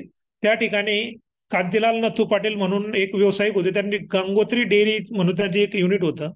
परंतु आज कितीतरी वर्षापासून ते डेअरीचे काम करत असताना त्यांची इच्छा होती की मी दुधाचं स्वतः पॅकिंग केलं पाहिजे, दुधावरती प्रोसेसिंग करून ब्रँड करण्याची त्यांची इच्छा होती. तर जवळपास 20 लाख रुपयापर्यंत PMFE योजनेअंतर्गत आम्ही त्यांना चिलिंग सेंटर, त्याच्यानंतर होमोनायझेशन, पाश्चरायझेशन, खवा machine, paneer machine, cream separator अशा प्रकारे मशीन्स त्यांना आपण त्या दाखवल्या. त्या आवडल्यानंतर त्यांनी आज प्रोसेसिंग सुरू केलेली. जवळपास त्यांनी मागच्या 8 दिवसामध्ये 3 क्विंटल पेक्षा जास्त खवा तयार करून त्यांनी विकला आणि आता स्वतः गंगोत्री नावाने ते दुधाचे पॅकिंग करून ते स्वतः विकणार आहेत. आज जवळपास 500 ते 1000 लिटर दुधाची ते प्रोसेसिंग करतात. नेक्स्ट. आता जसं की आपण बघितलं की जळगाव जिल्ह्यामध्ये एक जिल्हा एक उत्पादन म्हणून केळी हे क्रॉप आहे. आणि आज केळीवरती जसं की आपण चांगल्या प्रकारचे केळी डोमेस्टिक किंवा एक्सपोर्ट मार्केटला आपण विकायला लागलेलो आहेत. परंतु चांगल्या प्रकारची केळी गेल्यानंतर जी त्यांना सेकंड किंवा थर्ड नंबरची केळी आपण म्हणतो तर तशा टाईपची जी केळी असते त्याच्यावरती प्रक्रिया उद्योग आज गावोगावी सुरू झालेले आहेत. आज आपण बघतोय की एक सौद्याजवळ गाव आहे आमचं, त्या ठिकाणी युनिट सुरू झालेलं आहे. ते ह्या केळीवरती केळीचे चिप्स तयार करतात. आज जवळपास 20 ते 25 महिलांना त्यांनी रोजगार त्याच गावामध्ये दिलेला आहे. आज एका ठिकाणी बसून त्या महिला 200 ते 300 रुपये रोज कमवतात. आणि हे जे उद्योजक आहेत ते डेली जवळपास 1 टन केळीवरती केळीचे वेफर्स तयार करून आज चांगल्या प्रकारे मेट्रो सिटीजला ते पॅकिंग करून आज विकतायत. आधी ते एक साधी भट्टीने फक्त ते केळी वेफर्स विकते. परंतु ह्या योजनेअंतर्गत आपण त्यांना एक चांगल्या प्रकारची इलेक्ट्रिक भट्टी त्यांना दिलेली आहे आणि त्यातल्या त्यात त्यांना लागणारे सर्व मशीन्स आपण प्रोव्हाइड केलेले आहेत. त्यांच्या उत्पादनामध्ये, क्वालिटीमध्ये, ह्या सर्व गोष्टींमध्ये खूप चांगला बदल झाला आणि त्यांचा जो इन्कम आहे तोही जवळपास 3 ते 4 पटीने वाढलेला आहे. आज जसं की आपण बघतो की आपल्याकडे जे केळी असेल, पपई असेल, आज शेतकरी आपल्या स्वतःच्या शेतामध्ये अशा प्रकारचे रायपनिंग चेंबर करून हे केळी किंवा पपईला पिकवून ते स्वतः विकतायत. नेक्स्ट.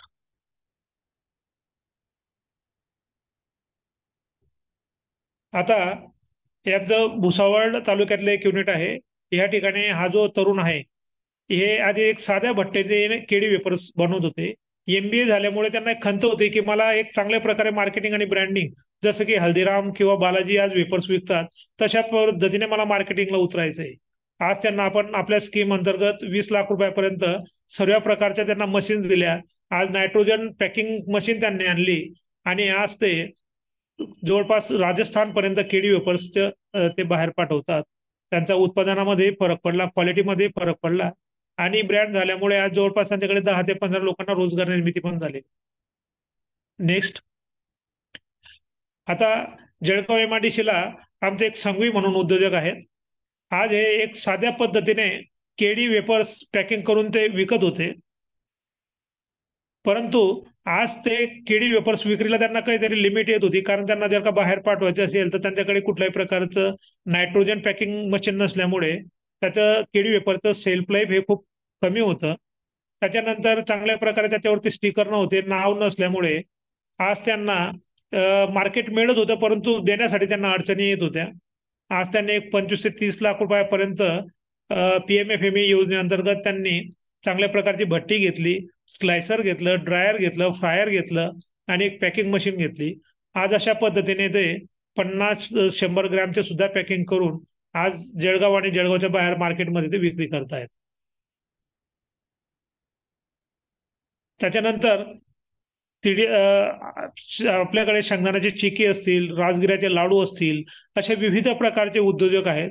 ते आज चांगल्या पद्धतीने त्यांनी आधी ते हाताने बनवत होते, त्यांना काहीतरी लिमिट येत होते, परंतु आज चांगल्या प्रकारचे पॅकिंग मशीन मिळाल्यामुळे, त्याच्यानंतर राजगिरा लाडू बनवण्याचे मशीन मिळाल्यामुळे आज ते पॅकिंग करून आज ते चांगल्या पद्धतीने बाहेर विकतात. त्याच्यानंतर नेक्स्ट, हे आमचे अंमळनेर येथील एक उद्योजक आहेत. त्यांना आपण एक इलेक्ट्रिकल ड्रायर मशीन दिलेलं आहे. एक 3.5-4 लाख रुपयापर्यंत त्यांनी एक ड्रायर मशीन घेऊन केळीपासून जे पावडर म्हणजे चांगल्या प्रकारची केळी विकल्यानंतर जे काही केळी असते त्याला ते स्लाइस करतात, त्याला ते वाळवतात आणि वाळवल्यानंतर त्याची पावडर तयार करतात आणि अशा प्रकारे केळी पावडर ते विक्री करतात. देवहिरा नावाने त्यांनी एक गृह उद्योग तयार केला, त्याचं फूड लायसन्स त्यांनी काढलं, उद्यम रजिस्ट्रेशन काढलं आणि अशी पॅकिंग करून असते जिल्हाभर ते माल विकतायत. त्याच्यानंतर नेक्स्ट जी स्लाइड आहे ती आमची पळासखेडे येथील गायत्री बचत गट म्हणून आहे, महिला समूह आहे. वंदनाताई त्यांच्या अध्यक्ष आहेत. यांनी एक सोलर ड्रायरचं एक युनिट घेतलेलं आहे. या ठिकाणी ते शेवगा जो असेल, आजूबाजूच्या शेतकऱ्यांकडनं ते शेवगाच्या पाला विकत घेतात, त्या पाल्याला ते वाळवतात. त्याच्यानंतर बीट असेल, ज्या वेळेला बीटला स्वस्त रेट असतो त्यावेळेला ते बीटची पावडर तयार करतात आणि ते विकतात. त्याच्यानंतर सर्व प्रकारचे कांदा असेल किंवा लसूण असेल, ज्याही गोष्टी नाशवंत आहेत किंवा ज्यांचे रेट कमी झाले त्याच्यावरती ते त्याला वाळवतात, त्याची पावडर तयार करतात आणि त्याची पॅकिंग करून आज ते जळगाव, त्याच्या बाहेर मुंबई असेल आणि लंडन पर्यंत ते आज ते डिहायड्रेशनचा माल पाठवत आहे. आज सकाळीच त्यांचा फोन होता की त्यांना परत तो उद्योग त्यांचा एक्सपान्शन करायचा आहे. नेक्स्ट. आता ह्या स्लाइड मध्ये आपण बघतोय की आपण याला बनाना मेल फ्लॉवर म्हणतो. हे बनाना मेल फ्लॉवर जे आहे हे शेतकरी याला कापून फेकून देत होते, परंतु याच्यापासूनच आमचे जे काही उद्योजक आहेत ते त्याची पावडर तयार करतात, अशा प्रकारे याची पॅकिंग करतात आणि पॅकिंग करून ते विकतात. नेक्स्ट, हे आमच्या चाळीसगावचे मंगेश पाटील एक उद्योजक आहेत. ते शेंगदाणे असतील, तीळ असतील, राजगिरा असेल, याच्यापासून ते चिक्की तयार करतात. आज मंगेश पाटलांनी PMFME योजना त्यांना माहीत पडली, ते आम्हाला अप्रोच झाले आणि अप्रोच झाल्यानंतर आम्ही त्यांना प्रोजेक्ट रिपोर्ट तयार करून दिला. बँकेच्या लोनसाठी त्यांना मदत केली आज ते अशा प्रकारे मशीन घेऊन आज ते चिक्कीचं मार्केटिंग आणि ब्रँडिंग करून जवळपास 450 अमृततुल्यच्या काउंटर्सला ते आज चिक्की सप्लाय करतात. आणि ह्या वर्षी परत त्यांनी एक्सपान्शनसाठी बेकरीचे पण युनिट घेतलेलं आहे. नेक्स्ट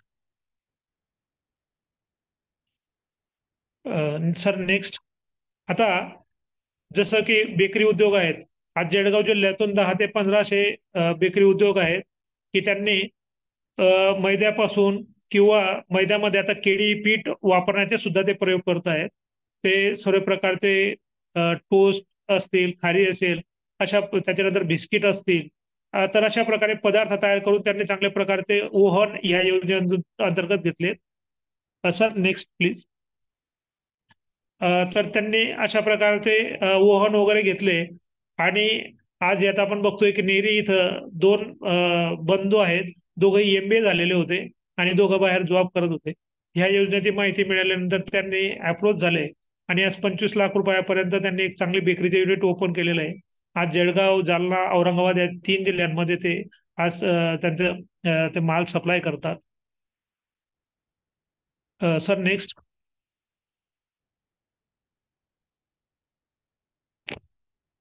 सर, आता आपण बघत आहोत सुगरण डेअरी. ही पाचोरा रोडवरती ही डेअरी आहे.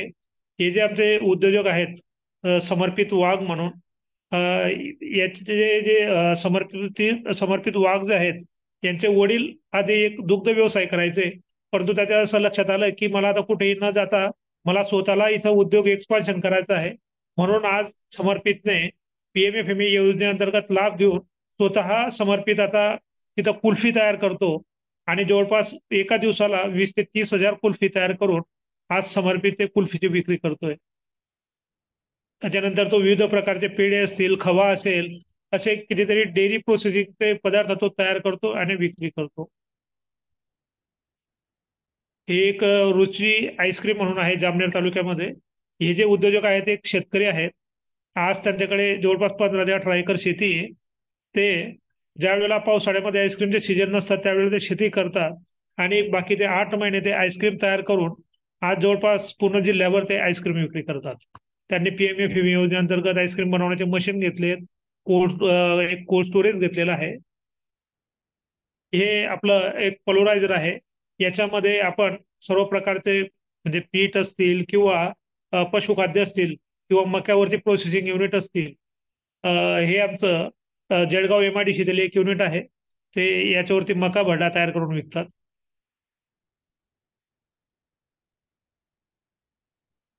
Sir, next. आता असे काही आमचे एक उद्योजक होते, ते नागली पापड तयार करायचे. आधी एक पातेलं घेऊन त्याच्यावरती ते नागलीचे पीठ मळण्याचं काम करायचे. आता तेच करण्यासाठी त्यांनी एक खव्याचं एक मशीन घेतलं आणि त्याच्यावरती ते चांगल्या प्रकारे आज नागलीचे पीठ मळतायत. याच्याने त्यांच्या क्वालिटीमध्ये बदल झाला आणि आज ते क्वांटिटी जर का मोठी ऑर्डर असेल तरी सुद्धा ते नागली पापड देऊ शकतात. नेक्स्ट. हे आमचे भुसावळ येथील एक उद्योजक आहेत. त्यांचं शिक्षण आज ते CAचं ते शिक्षण घेत आहेत. परंतु त्यांनी एक कोल्ड प्रेस तेल घाणा घेतला आणि जळगाव MIDC मध्ये त्यांनी एक तेलाचं युनिट त्या ठिकाणी सुरू केलेलं आहे. ते आज तिथं ते शेंगदाणा असेल, तीळ असेल, सूर्यफूल असेल, करडई असेल, बदाम असेल, खोबरे असेल, असे 7 प्रकारचे तेल ते एका मशीनवरती काढतात आणि आज जळगाव जिल्ह्याभर ते तेलाची पॅकिंग करून ते विक्री करतात.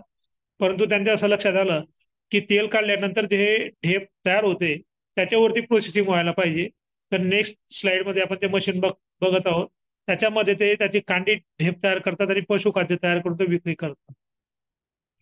आता हे आमचे काही सक्सेस स्टोरीज आहेत. ह्या महिलांनी आज गावोगावी पापडचे मशीन असतील, मसाले उद्योग असतील, अशा प्रकारचे युनिट या महिलांनी सुरू केलेले आहेत आणि ते याच्यावरती ते आज त्यांच्याच गावामध्ये किंवा घरी बसून आज ते उद्योग सुरू करू शकतात. एक गावातल्या किंवा खेडेगावातील 4 महिलांना ते रोजगार निर्मिती देत आहेत. घरातील जे कोणी तरुण मुलं असतील त्यांना सुद्धा आज त्या व्यवसायांमुळे प्रेरणा मिळते. त्याच्यानंतर पुढची जी स्कीम आहे ती आहे पंतप्रधान रोजगार निर्मिती कार्यक्रम. आता ही जी योजना आहे जिल्हा उद्योग केंद्राअंतर्गत ही योजना येते. आज PMEGP मध्ये 50 लाख रुपयापर्यंत आपण कुठल्याही प्रकारच्या मॅन्युफॅक्चरिंग उद्योग, जसं की आपण बघतो की आता आपण ऍग्रिकल्चर प्रोसेसिंग बघितल्या, तर त्या PMEGP किंवा मुख्यमंत्री रोजगार निर्मिती याच्यामध्ये 50 लाख रुपयापर्यंत ऍग्रो प्रोसेसिंग असेल, प्लास्टिक प्रोसेसिंग असेल किंवा दुसरं कुठल्याही प्रकारे कोणालाही आपल्याला एखादं मॅन्युफॅक्चरिंग म्हणजे आता लाकडावरती कुठलं प्रोसेसिंग करायचंय, म्हणजे कार्पेंटर आहेत, त्यांनी एखादं CNC मशीन आणलं किंवा एखादं फॅब्रिकेटेड आहे, त्याला एक 50 लाख रुपयापर्यंत ग्रिल बनवण्याचं असतील किंवा कुठलं तरी आपण बघतो अल्युमिनियम सेक्शन मध्ये काम करणारे आहेत. अशा प्रकारे कुठलंही मॅन्युफॅक्चरिंग उद्योग सुरू करण्यासाठी 50 लाख रुपयापर्यंत 15 ते 35% अनुदान आपण ह्या योजनेअंतर्गत घेऊ शकतो. याच्या सुद्धा सर्व प्रकारचे प्रोजेक्ट रिपोर्ट असतील, मार्गदर्शन असतील, ऍग्रेरियन मध्ये मिळू शकते. त्याच्यानंतर आपण स्लाइड मध्ये बघत आहोत ministry of food processing industries मॉफीची ही स्कीम आहे. ही स्कीम जसं की PMFME अंतर्गत 1 कोटी रुपयापर्यंत आपण उद्योग सुरू करू शकतो, तसंच मॉफीमध्ये 3 कोटीपासून तर 15 कोटी रुपयापर्यंत ज्यांना कोणाला उद्योग सुरू करायचे असतील त्यांना 35% अनुदान या योजनेअंतर्गत मिळू शकतं. तर ही स्कीम सुद्धा त्याचे प्रोजेक्ट रिपोर्ट असेल किंवा त्याच्यासाठी लागणारं मार्गदर्शन असेल हे पण आपल्याला ऍग्रेरियन मध्ये मिळू शकतात. नेक्स्ट, आता जसं आपण PMFME बघितलं तसेच कृषी पायाभूत सुविधा ऍग्रिकल्चर इन्फ्रास्ट्रक्चर फंड ही 2020-21 पासून तर 32-33 पर्यंत 10 वर्षासाठी ही स्कीम आहे. ह्या स्कीम अंतर्गत जे कोणी शेतकरी असतील किंवा शेतकऱ्याला त्यांच्या शेतामध्ये उद्योग सुरू करायचे असतील तर बँकांची त्यांना कर्जाची खूप मोठी अडचण यायची. त्यांच्याकडे जर का येणे प्रॉपर्टी असेल तरच बँक त्यांना कर्ज देत होते. परंतु गव्हर्नमेंटच्या असं लक्षात आल्यानंतर त्यांनी 1 लाख कोटी रुपयाचं रिझर्व्ह बँक बरोबर फंडिंग FD केलं आणि शेतकरी असतील किंवा महिला उद्योजक असतील यांना त्यांच्या शेतामध्ये अशा प्रकारचे उद्योग सुरू करण्यासाठी इन्फ्रास्ट्रक्चर उभं करण्यासाठी कर्ज मिळावं म्हणून आज ही स्कीम सुरू करण्यात आलेली आहे. या स्कीम मध्ये दुसरा फायदा असा, पहिलं तर तुम्हाला 2 कोटी रुपयापर्यंत विदाऊट मॉर्गेज आपल्याला कर्ज मिळू शकतं. त्याच्यानंतर 9% व्याजापेक्षा जास्त कर्ज बँकांनी घेऊ नये असं या योजनेमध्ये तरतूद आहे. त्याच्यानंतर जे कर्ज घेतलेलं असेल त्याच्यावरती 3% इंटरेस्ट सबव्हेन्शन या योजनेअंतर्गत देण्यात येतं. तर अशा प्रकारची ही स्कीम आहे. याच्यामध्ये ही शेतकरी उत्पादक कंपनी, वैयक्तिक किंवा महिला बचत गट असं कोणी या योजनेअंतर्गत किंवा कोऑपरेटिव्ह सोसायटी या योजनेअंतर्गत लाभ घेऊ शकतात. त्याच्यानंतर ह्या योजनेचा फायदा असा, ही योजना कन्व्हर्जन्सची योजना आहे. ही दुसऱ्या योजनांबरोबर सुद्धा कन्व्हर्जन्स करता येते, जसं की PMFME आहे, PMEGP आहे. त्याच्यानंतर आपण सोलर मध्ये बघतो की कुसुम नावाची योजना आहे. सोलरचं एखादं जे इन्स्टॉलेशन आपल्याला करायचं असेल तर त्याच्या इन्फ्रास्ट्रक्चरसाठी सुद्धा आपल्याला ह्या योजनेचा लाभ घेऊ शकतो. सतत नावाची एक स्कीम आहे ज्याच्यामध्ये आपण मोठं CNGचे प्रोजेक्ट आपण उभे करू शकतो. ते पण AIF अंतर्गत आपण कन्व्हर्जन्स करू शकतो. त्याच्यानंतर ऍग्रिकल्चर मार्केटिंग इन्फ्रास्ट्रक्चर ही जी योजना आहे, आपण AIF अंतर्गत जे काही गोडाऊन घेणार आहोत, कोल्ड स्टोरेज घेणार आहोत, रायपनिंग चेंबर घेणार आहोत किंवा जे पण काही इन्फ्रास्ट्रक्चर आपण घेऊ त्याला EMI अंतर्गत आपल्याला महिलेच्या नावाने 33.33% सबसिडी आपल्याला मिळू शकते आणि पुरुषाच्या नावाने 25% सबसिडी आपल्याला मिळू शकते. जर का SC ST कॅटेगरी असेल तर आपल्याला 33.33% आपल्याला सबसिडी मिळू शकते. नेक्स्ट, आता NLM नॅशनल लाईव्हस्टॉक मिशन. आता आपण जसं की बघतोय की एखाद्या शेतकऱ्याला शेताबरोबरच त्यांना जोड व्यवसाय सुरू करायचे असतील तर बरेच काही शेतकरी असतील किंवा आपण बघतो की गावोगावी कोणी शेळी पालन करतात, पोल्ट्रीमध्ये कामं करतात. परंतु पारंपरिक पद्धतीने जे शेळी पालन करतात याच्यामध्ये काय झालं, एक तर मांसासाठी जे काही ते शेळ्या पाळतात त्यांचं ब्रीड जे आहे ते जास्त खाऊन त्याचे वजन कमी वाढतं. दुसरी गोष्ट मिल्किंग, म्हणजे आज आपण बकरीचे कधी दूध म्हटलं तर ते त्याची आपण व्हॅल्यूज धरत नाही की नाही बकरी दूधच नाही देऊ शकत. तर गव्हर्नमेंटच्या असं लक्षात आलं की जर का याच्यामध्ये चांगल्या प्रकारच्या ब्रीड शेतकऱ्यांना मिळाल्या तर कमी दिवसामध्ये चांगल्या प्रकारचं वजन त्यांचं जर का तयार होण्यात आलं तर याचा जो बेनिफिट आहे तो शेतकऱ्यांना मिळेल. त्याच्यानंतर चांगल्या दूध देणाऱ्या बकऱ्या जर का शेतकऱ्यांना मिळायला लागल्या तर ह्या ब्रीड डेव्हलपमेंटमुळे चांगल्या पद्धतीने दुधावरती सुद्धा आज गोट फार्म मध्ये प्रक्रिया उद्योग सुरू होऊ शकतात. तर म्हणून ही ब्रीड डेव्हलपमेंटची स्कीम सुरू करण्यात आलेली आहे. याच्यामध्ये आपण गोट फार्म घेऊ शकतो. त्याच्यानंतर आपण पोल्ट्री फार्म, ज्या काही जाती आहेत, जसं की आपण कडकनाथ आहे, त्याच्यानंतर सातपुडा गावरान आहे, किंवा गावरांच्या अजून काही जाती आहेत, अशा प्रकारचे जर का ब्रीड शेतकऱ्यांना मिळाल्या तर निश्चितच त्यांना याचा लाभ होऊ शकतो. म्हणून ही स्कीम सुरू करण्यात आलेली आहे. या स्कीम मध्ये 1 कोटी रुपयापर्यंत आपल्याला गोट फार्म जर का सुरू करायचं असेल तर याला आपल्याला 50 लाख रुपयापर्यंत सबसिडी मिळते. त्याच्यानंतर त्याला 5 एकर जागेची रिक्वायरमेंट आहे. परंतु कुणी शेतकरी असेल तर त्यांच्याकडे 5 एकर जागा नसेल तर ते भाडे करार सुद्धा या योजनेअंतर्गत सुरू करू शकतात. त्याच्यानंतर जर का आपल्याकडे 2.5 एकर शेती असेल तर आपण 40 लाख रुपयाला 20 लाख आपण सबसिडी घेऊ शकतो. आणि त्याच्यामध्ये मोठ्या स्कीम मध्ये जी आहे आपली 1 कोटीची, त्याच्यामध्ये 500 बकरी प्लस 35 बोकड आपल्याला पाहिजे. आणि स्कीम अंतर्गत आपण 500 बकरी प्लस 35 बोकड बांधण्यासाठी आपण शेड घेऊ शकतो. त्याच्यानंतर त्याच्यावरती चाऱ्यासाठी गोडाऊन आपण घेऊ शकतो. त्याच्यानंतर त्याच्यावरती वैरण लागवड आपण घेऊ शकतो. असं जवळपास 1 कोटी रुपयाला 50 लाख रुपये आपण ह्या स्कीम अंतर्गत घेऊ शकतो. त्याच्यानंतर याच्याच प्रमाणामध्ये आपण छोट्या स्कीम 40 लाखाला 20 लाख अनुदान आणि 20 लाख रुपयाला 10 लाख अनुदान, त्याच्यामध्ये आपण 100 बकरी आणि 5 बोकड घेऊ शकतो. त्याच रेशोप्रमाणे आपण त्यांचे शेड सुद्धा आपण घेऊ शकतो. पीएमजीपी आणि सीएमजीपी मी सांगितलेली आहे. नेक्स्ट, आता नॅशनल हॉर्टिकल्चर मिशन आणि नॅशनल हॉर्टिकल्चर बोर्ड, जसं की आपल्याला शेतांच्या क्रॉप पॅटर्न मध्ये बदल झालेला आहे, ह्याच प्रकारे या एनएचएम आणि नॅशनल हॉर्टिकल्चर मिशन आणि नॅशनल हॉर्टिकल्चर बोर्ड आपल्या शेतामध्ये आपल्याला जर का हॉर्टिकल्चरची लागवड करायची असेल, त्याच्यानंतर त्याची इरिगेशन सिस्टीम असेल किंवा त्याच्यामध्ये यंत्र जसं की ट्रॅक्टर असेल, नंतर आपल्याला त्या ठिकाणी पॅक हाऊस असेल, त्याच्यानंतर छोटं कोल्ड स्टोरेज असतील किंवा पॉलीहाऊस असेल, शेडनेट असेल, अशा प्रकारचे आपल्याला हायटेक फार्मिंग करायचे असेल तर आपण नॅशनल हॉर्टिकल्चर बोर्ड आणि नॅशनल हॉर्टिकल्चर मिशन याच्या अंतर्गत आपण लॅब घेऊ शकतो. हे सुद्धा आपल्याला ऍग्रेरियन कन्सल्टन्सी मार्फत आम्ही आपल्याला मार्गदर्शन पण करू शकतो आणि आम्ही तुम्हाला मदत पण करू शकतो. नेक्स्ट, आता fruit plantation he national horticulture बोर्डाची ही स्कीम आहे. नेक्स्ट,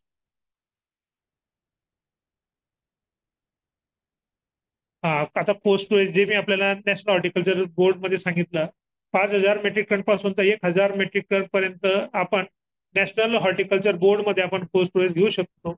आणि त्याच्यावरती आपल्याला घ्यायचं असेल आपण नाबार्ड अंतर्गत पण घेऊ शकतो.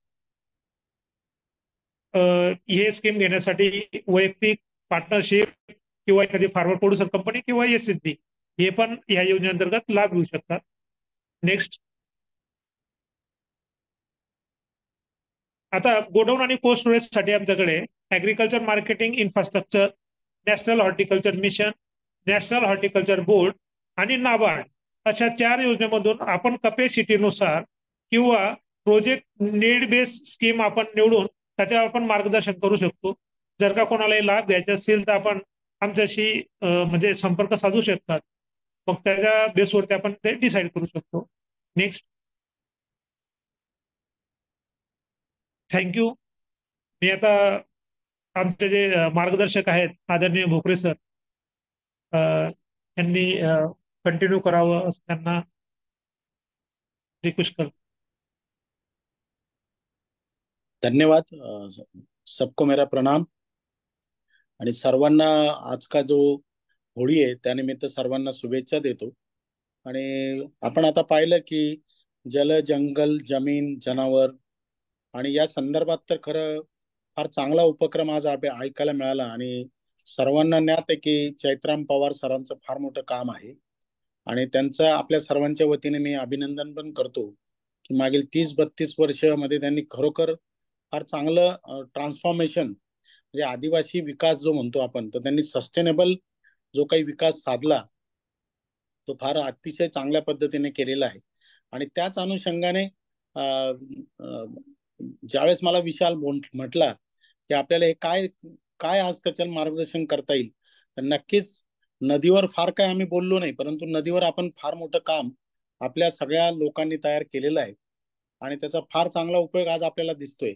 की म्हणजे नदीला नुसतं आपण आता जाणून न होत, पण नदीचं महत्व, पाण्याचं महत्व, नंतर मग विहिरी, त्याच्यावरची नदीमधलं पाण्याचा योग्य तो वापर, यामध्ये खरोखर आता आपण पुढे गेलेलो आहोत. आणि मग हा सगळं जर का आपल्याला पुढे आणि जीवनाशी शाश्वत विकासासाठी जर का त्याचा उपयोग करून घ्यायचा असेल, तर आपल्याला we need to go in for agro उद्योजकता. म्हणजे आपल्याला कृषी उद्योजकतेशिवाय पर्याय नाही. आणि आपण काय बघतो आहोत, आम्ही असं बघितलं की खरोखर जर का चैत्राम पवार साहेबांनी जो सांगितला उपक्रम, की मायग्रेशन जर का थांबवायचं असेल, आपला ब्रेन ड्रेन थांबवायचं जर का असेल, तर आपल्याला असं लक्षात आलं की आता नुसतं पाण्याचा उपयोग करून, पाण्याचा डिस्क्रिमिनेट यूज करून, किफायतशीर वापर करून चालणार नाही.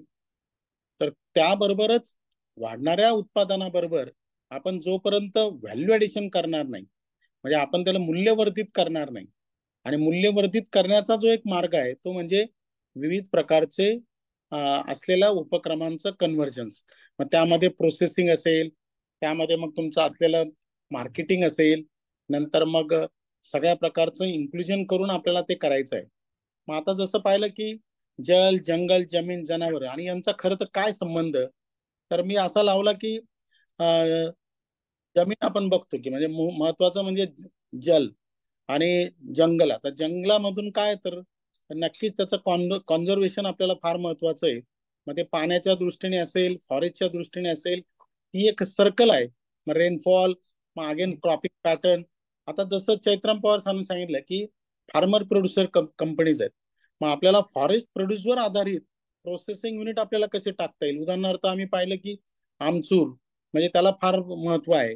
वनभाज्यांचं डिहायड्रेशन युनिट जर का आपण त्या ठिकाणी छोटे छोटे युनिट सुरू करून एक मोठी मागणी आज डिहायड्रेशन मधनं आपण निर्माण करू शकतो.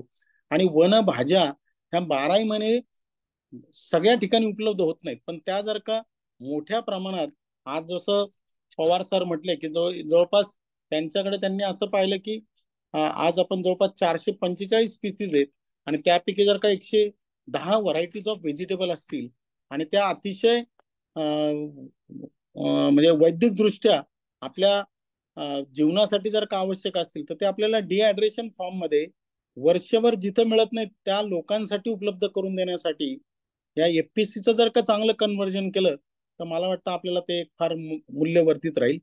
आता जल आणि त्याचा आमचा ऍग्रिरियन आणि आमचा एंटरप्रिनरशिपचा काय संबंध, तर मग ड्रीप आणि सगळे जे काही इरिगेशन डिव्हाइसेस, मॅन्युफॅक्चरिंग युनिट्स आहे, तर त्याला पण आपल्याला फार चांगल्या प्रकारचे आपण सांगड घालू शकतो.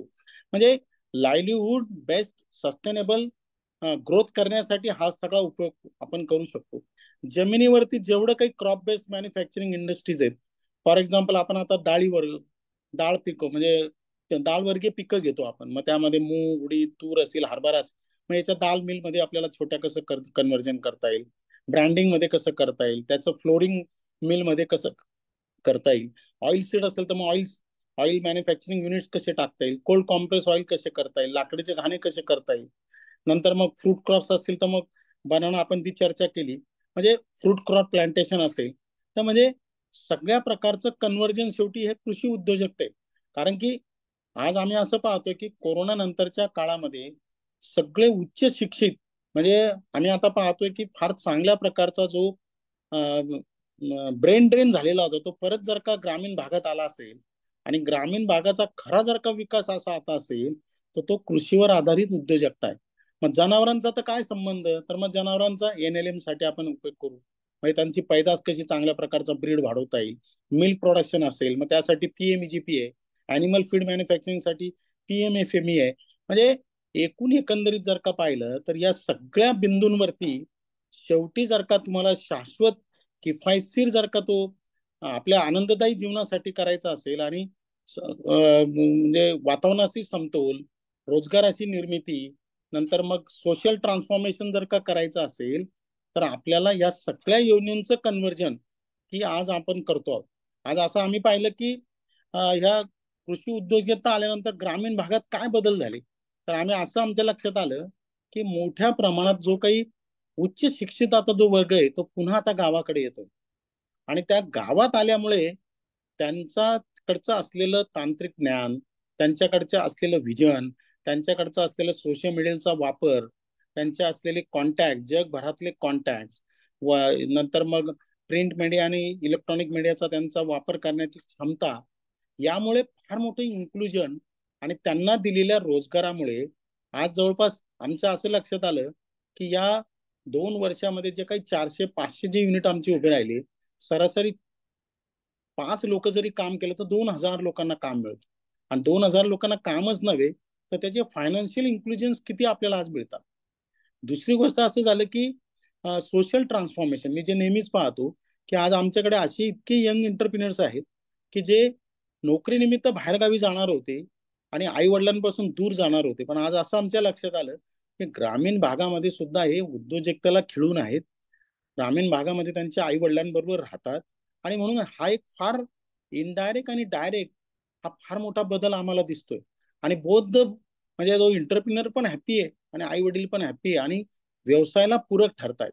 म्हणजे आज जरी मजुरांचा शॉर्टेज असेल, परंतु with the help of mechanisation, त्यांच्या अंडरस्टँडिंगमुळे आणि आज त्याच्यामुळे तो एक फार चांगल्या प्रकारचं मी म्हणतो social value addition, financial value addition आणि जी काही आज उच्च तंत्रज्ञानामुळे शेतीमधला जो काही अधिक उत्पादनाची जी क्षमता वाढली आहे, जोपर्यंत आपण त्याला मूल्यवर्धित करणार नाही, ग्राहकाला अवेक असलेला जो काही फॉर्म आपण त्यांना उपलब्ध करून देणार नाही, तोपर्यंत ते आपल्याला कुठल्याही परिस्थितीत ते शाश्वत राहणार नाही. हे तितकंच खरंय. आणि आज आम्ही असं बघतोय की तापी बेसिन आणि गिरणा बेसिनचं लकीली सगळ्या प्रकारचं अॅग्रो क्लायमॅटिक झोन मध्ये येणारे आपल्याकडे पीक आहेत. सगळ्या प्रकारचे तृणधान्य आहेत, सगळ्या प्रकारचे कडधान्य आहेत, तेलवर्गीय पिकं आहेत, फ्रूट क्रॉप्स आहेत. आणि मग ह्या सगळी जर का जैविक विविधता जर का एवढी असेल, आणि एवढंच नव्हे तर चैत्राम पवार साहेबांनी जसं सांगितलं की आपल्याकडच्या बायोडायव्हर्सिटीचा उपयोग करून, खाद्य संस्कृतीचा उपयोग करून आपण जर का तो उद्योजकतेचा त्याला दर्जा दिला, चांगलं मार्केटिंग आणि ब्रँडिंग आणि पॅकेजिंग मोड दिला की जो आता आम्ही करतोय, लायसन्सची प्रक्रिया केली, QR कोडची केली, तर नक्कीच आपल्याला या सगळ्या उपलब्धतेचा असलेल्या नैसर्गिक साधन सामग्री, आपली बुद्धिमत्ता, त्याचप्रमाणे शासकीय योजनेची सांगड घालून तर मला वाटतं फार मोठं दालन आपल्याला उभं राहतंय. आणि म्हणून नदीचा विकास करत असताना हा सुद्धा त्याला जर का अंतर्भाव आपण केला नाही, जसं पवार साहेब म्हटलं की त्यांनी नक्कीच जलाचं संवर्धन केलं, जंगलचं केलं, त्या निमित्ताने त्यांचं मग मायग्रेशन थांबलं, त्यांचा थॉट प्रोसेस बदलला, आज खेड्यामध्ये सुद्धा देखील समृद्धी आली. आणि मग हाच प्रत्येकाला जर का करून घ्यायचा असेल, आणि मला सांगायला आनंद होतो की आम्ही त्याच गोष्टीचं आज काम करतोय. हे ऍग्रेरियन कन्सल्टन्सी सर्व्हिसेस एका वन रूफ खाली सगळ्या प्रकारचं सोल्युशन्स आहे. आणि मग नुसतंच हॉर्टिकल्चर प्लांटेशन आणि त्याचा प्रोजेक्ट देऊन चालणार नाही, तर एंड टू एंड त्याला पॅकेज आपल्याला कसं देता येईल, ग्राहकाच्या गरजेनुसार आज त्याला कसं देता येईल. मला आज असं लक्षात आलं की आपण एकीकडे सहज बोलून जातो की दुधाचा इतका शॉर्टेज आहे. आज जळगाव जिल्ह्याचंच उदाहरण पाहिलं तर लोकसंख्येच्या नुसार दर डोई जर का दिवसाला 270 ml दुधाची जर का, आणि दॅट टू ती चांगल्या दुधाची गुणवत्तापूर्वक दुधाची गरज असेल, आणि आज आम्ही फक्त 6 ते 7 लाख फक्त लिटर तयार करत असू, तर नक्कीच येणारं जे दूध आहे ते बाहेर न येतं, त्याची शाश्वती कुठे नाही, तिची गुणवत्ताचं आम्हाला माहित नाही, त्याच्यामध्ये भेसळीचे प्रकार आपल्याला माहित नाही, आणि ते ज्यावेळेस कळतात त्यावेळेस ते भयानक चित्र दिसतं आपल्याला, त्याचा परिणाम आपण भोगतो. आणि मग अशा वेळेस हा शॉर्टेज जर का भरून काढायचा असेल तर मग आम्हाला पुन्हा एकदा आम्हाला गोपालन करता येईल का, म्हैस पालन करता येईल का, त्याच्याबरोबर दुधाच्या व्यवसायाला नुसतंच दूध मनुष्याने न काढता आम्हाला मेकॅनायझेशनचा टेक्नॉलॉजीचा वापर करून उच्च आणि गुणवत्तापूर्वक दूध काढून साठवणूक, त्याची विक्री व्यवस्था आणि मग त्याला असलेलं प्रोसेसिंग, या सगळ्यांचा ताळमेळ घालून शासकीय योजनेची सांगड घातली तर ग्रामीण भागामध्ये विकास आहे. आणि आम्ही तर असं बघतो की नुसतंच दूध नाही मिळत, गुणवत्तापूर्वक दूध मिळतं, पण त्याच्यापासून जे आज सेंद्रिय शेतीचं बोललं जातं, नंतर पौष्टिक खाद्याचं बोललं जातं, ऑर्गॅनिक बोललं जातं, रेसिड्यू फ्री बोललं जातं, तर याला जर का मूळ कुठला गाभा असेल तर तो सेंद्रिय कर्ब आहे. आणि आज सेंद्रिय कर्बासाठी जर का शाश्वत जर का कुठला मार्ग असेल तर तो शेण आणि गोमूत्र आहे. आणि ते आज आपल्याला जर का गाई आणि म्हशींपासून मिळणार असेल तर पुन्हा त्यांचा आता जनावरांची संख्या वाढवण्यासाठी या योजनेचा आपल्याला वापर होणार आहे. आणि मग हे जोपर्यंत तुम्ही आपण हे समजून घेणार नाही, ग्रामीण युवकाला हे सांगणार नाही, त्यांच्या गरजेवर आधारित बँकेला आपण हे सांगणार नाही, आणि त्यांच्यामध्ये लोन देण्याची जोपर्यंत माइंडसेट हा बदलणार नाही तर शासकीय सबसिडीचा पण उपयोग होणार. आणि म्हणून या सगळ्या योजनांच्या पाठीमागे आपण जो आज विषय घेतलेला आहे, नदी, पर्यावरण आणि हा सगळा जो काही ऱ्हास झाला होता त्याला अतिशय चांगल्या प्रकारचा, म्हणजे मैं तो ये बोल रहा हूँ कि this is the only ultimate solution now for our sustainable growth livelihood. और जो आज चैत्रम पवार सर ने जो किया है तो वही मॉडल अब डुप्लीकेट ट्रिप्लीकेट करने के लिए luckily we have got very good government schemes कि जो हम आप कन्वर्जन कर सकते हैं. इसके लिए हमारा माइंडसेट का कन्वर्जन होना बहुत जरूरी है. So let us understand all this government schemes in depth. मैं तो ये गुजारिश करूंगा कि आप जो लोग पानी में काम कर रहे हैं तो ये कृषि उद्योजकते में भी आपने सब देखना चाहिए. What is their validity in rural area, उसका क्या ग्रोथ हो रहा है ये भी आप जान सकते हैं. तो जो आपका थीम है, आओ तापी नदी को जाने, तो मैं तो बोलता हूँ के साथ में आओ जाने कृषि उद्योजकता. तो ये भी जब आप जान जाएंगे तो I think it will be a great solution to our own mind, our own culture. And ये तो मैं बहुत खुशी से बात कर रहा हूँ कि अपने खानदेश और ये पूरे तापी और गिरना बेसिन के बहुत सारे इंटेलेक्चुअल बाहर है, they are in throughout the world. So उनकी कनेक्टिविटी हमको मिल सकती है कि marketing is not a issue, mindset is a issue. तो इनके लिए अपना, so globally also we can think. ये तो बहुत सारे लोग बोलते हैं कि think globally act locally. Yes, we are going to act locally, manufacturing locally, conversion through locally mind, but globally के लिए जाने के लिए हम सोच रहे हैं. End what is a vision of agrarian consultancy? तो next 2 years we will be crossing 1000 entrepreneurships, and along with बहुत अच्छा कनेक्टिविटी हम rural to urban through this कृषि उद्योजकता हम करना चाहते हैं. और इसके लिए आप जैसे महानुभव लोगों की भी हमको जरूरत है. तो let's come together, work together. और बहुत अच्छा हम ये जान सकते हैं कि नदी को तो जाना है, अभी कृषि उद्योजक तो भी जानते हैं और बहुत अच्छा काम कर सकते हैं. इसी के साथ मैं और समाधान आपका बहुत बहुत शुक्रगुजार हूँ, और हमें आप लोगों ने ये मौका दिया. विशाल नोज अस वेरी वेल, लेकिन इनके बहाने अभी फिर से एक बार आप सभी का मुलाकात वेबिनार से हो रही. मैं इसी के साथ में यहाँ पे मेरी बात खत्म करता हूँ. आई रिक्वेस्ट एवरीवन तो जलगांव में आके यूनिट्स देखें, डिस्कस करें, और जहाँ भी हमकी हमारी जरूरत हो हम बहुत अच्छा काम खड़ा कर रहे हैं. जैसे कि समाधान ही बेसिकली इंजीनियर, बट बहुत अच्छा काम rural entrepreneurship development, urban entrepreneurship development और मार्केटिंग के लिए भी हम आप काम कर रहे. एग्रीरियन कंसल्टेंसी एंड सर्विसेज यहाँ के. इसके बाद में we are dealing with marketing also. तो we are register another company Sap foods private limited, जहाँ पे mister Pratik Kumar is also our another partner. कि हम अभी ये सोच रहे हैं कि इतने सारे इंटरप्रेन्योरशिप देने के बाद में why can't we go in for marketing also. तो मार्केटिंग के भी हम लिंकेज बहुत अच्छे बात कर रहे हैं. तो आगे के बाद में जब हमको मौका मिलेगा तभी हम मार्केटिंग के बारे में आपको शेयर करेंगे. And with this words done, thank you very much. आप लोगों ने हमें सुना, हमको मौका दिया, इसके लिए हम आपका बहुत बहुत शुक्रगुजार हूँ. धन्यवाद, थैंक यू. बहुत बहुत शुक्रिया सर. आपने यहाँ पर जो एक नया रास्ता दिखाया है कि किसानों ने अगर ये सारी टेक्निक्स इस्तेमाल की तो जरूर.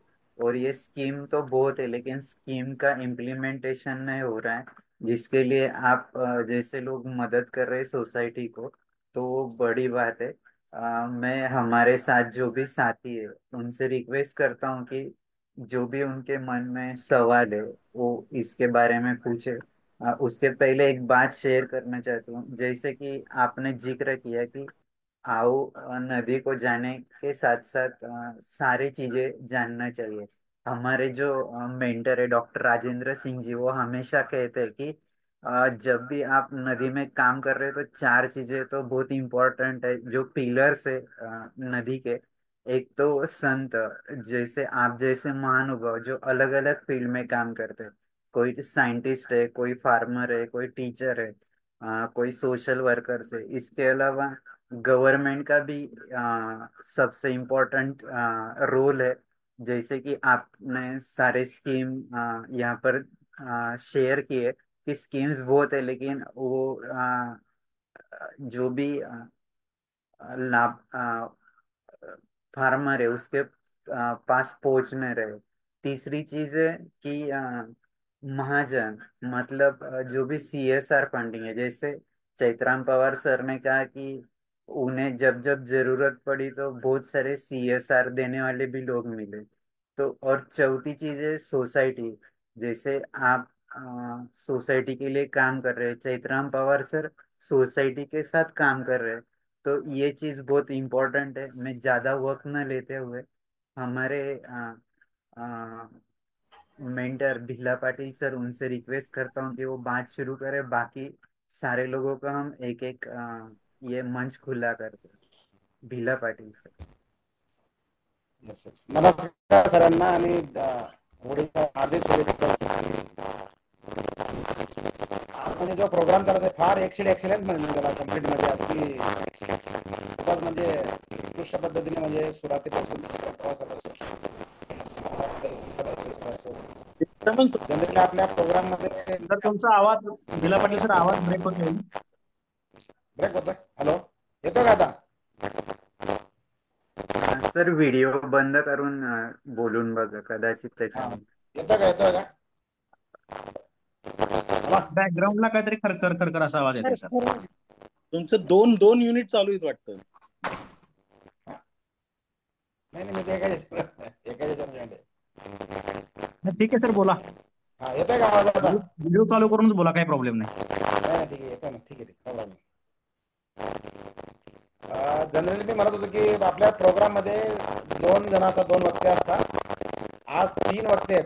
म्हणजे आज त्रिवेणी संगम, ते पण म्हणजे एवढं म्हणजे आज म्हणजे छत्रपती सरांचं कार्यक्रम त्यांनी खूप मोठं कार्यक्रम त्यांचा चालू आहे, त्यांनी केलेलं आहे.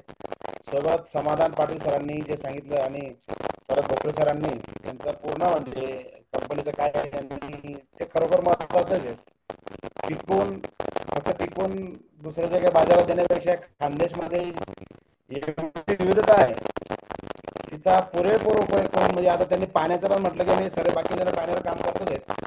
चैत्राम पवार सरांनी जे पांढऱ्यांचे उगमस्थान त्यांचं गाव बारीपाडा हे पांढऱ्यांच्या अगदी उगमावर आहे.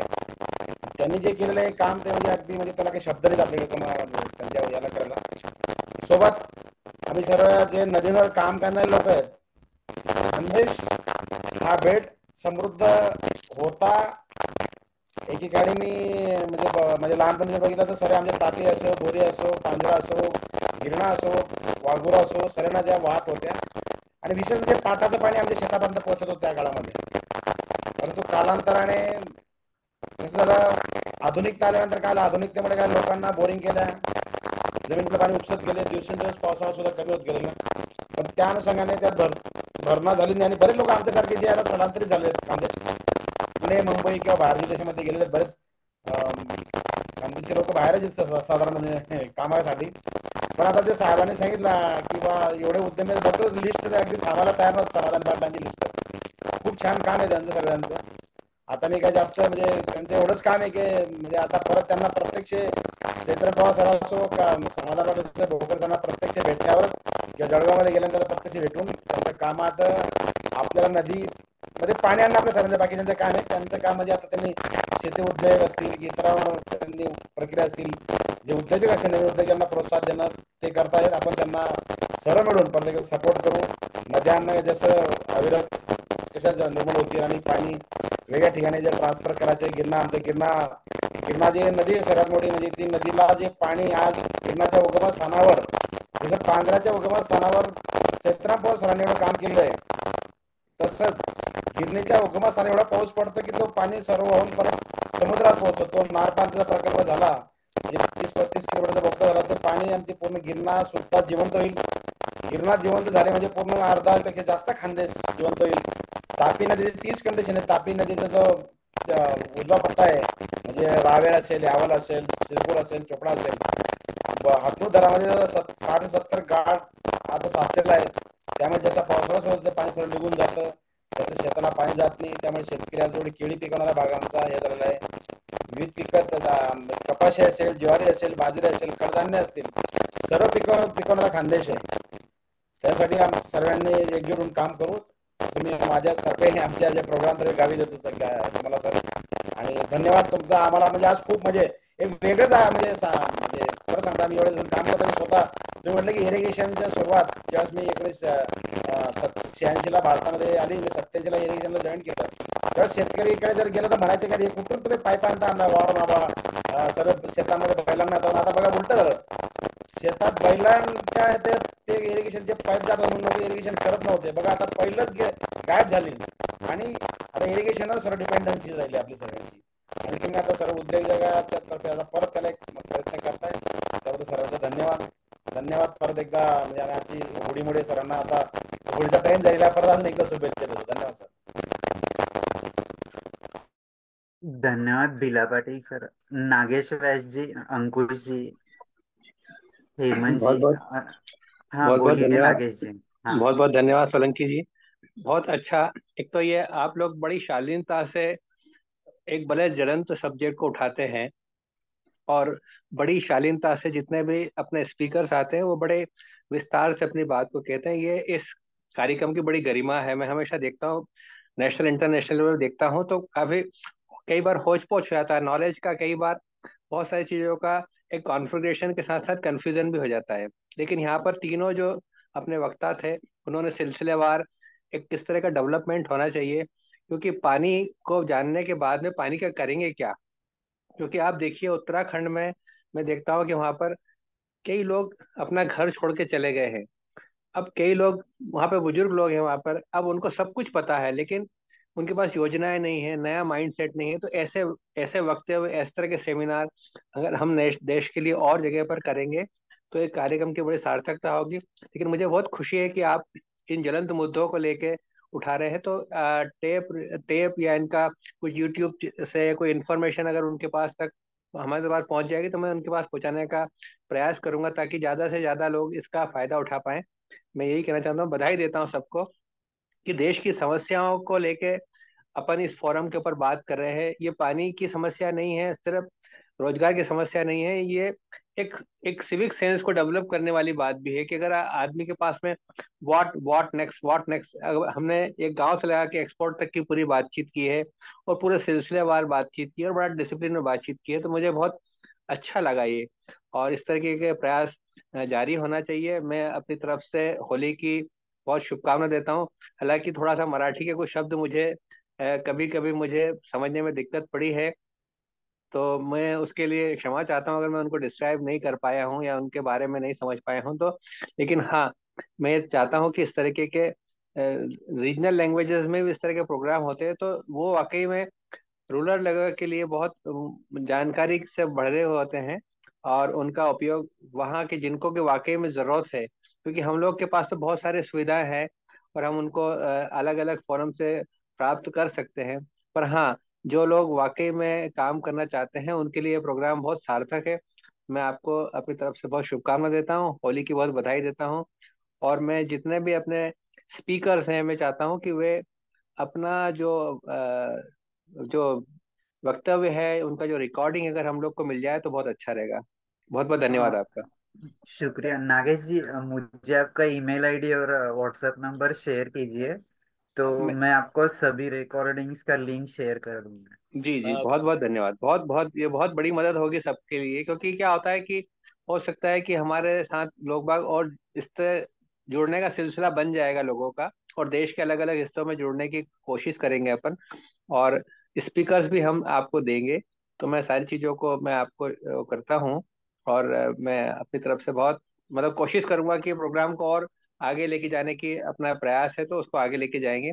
लेकिन हाँ, ये तीनों लोगों को मैं कहता हूँ कि वे व्यक्ति नहीं अब संस्था हो गए हैं और उनको संस्था की तरह काम करना चालू किया है उन्होंने, और ये अपन ने उनको एक बहुत अच्छा इंस्टीट्यूशन प्लेटफॉर्म दिया है तो इसको अपन जारी रखेंगे। थैंक यू नागेश जी, मैं भोकरे बात कर रहा हूँ, तो बाद जी में I take your number and after that I will be in touch with you definitely. थोड़ा जो लैंग्वेज का प्रॉब्लम था, बट डेफिनेटली हम बात करेंगे end everything will be in touch with you, don't worry sir. Thank you, so kind of you, so kind of you, excellent.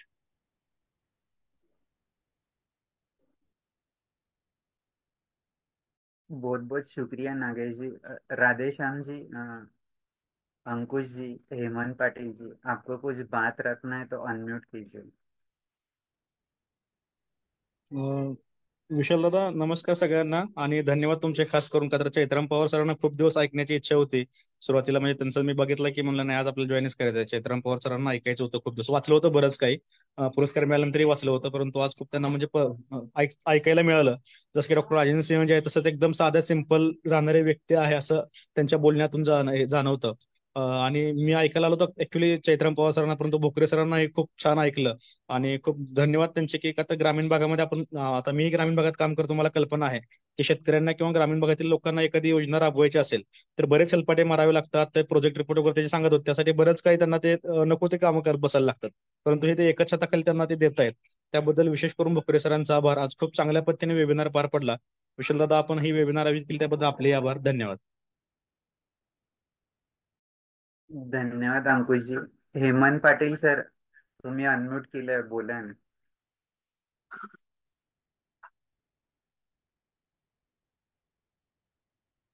Radhe Shyam ji. दादा आता प्रवासामध्ये आहे, गाडी चालवतोय, ऐकतोय फक्त. ओके ओके, ठीक आहे. Thank you thank you.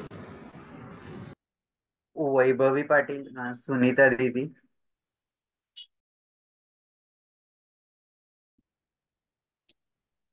नमस्कार.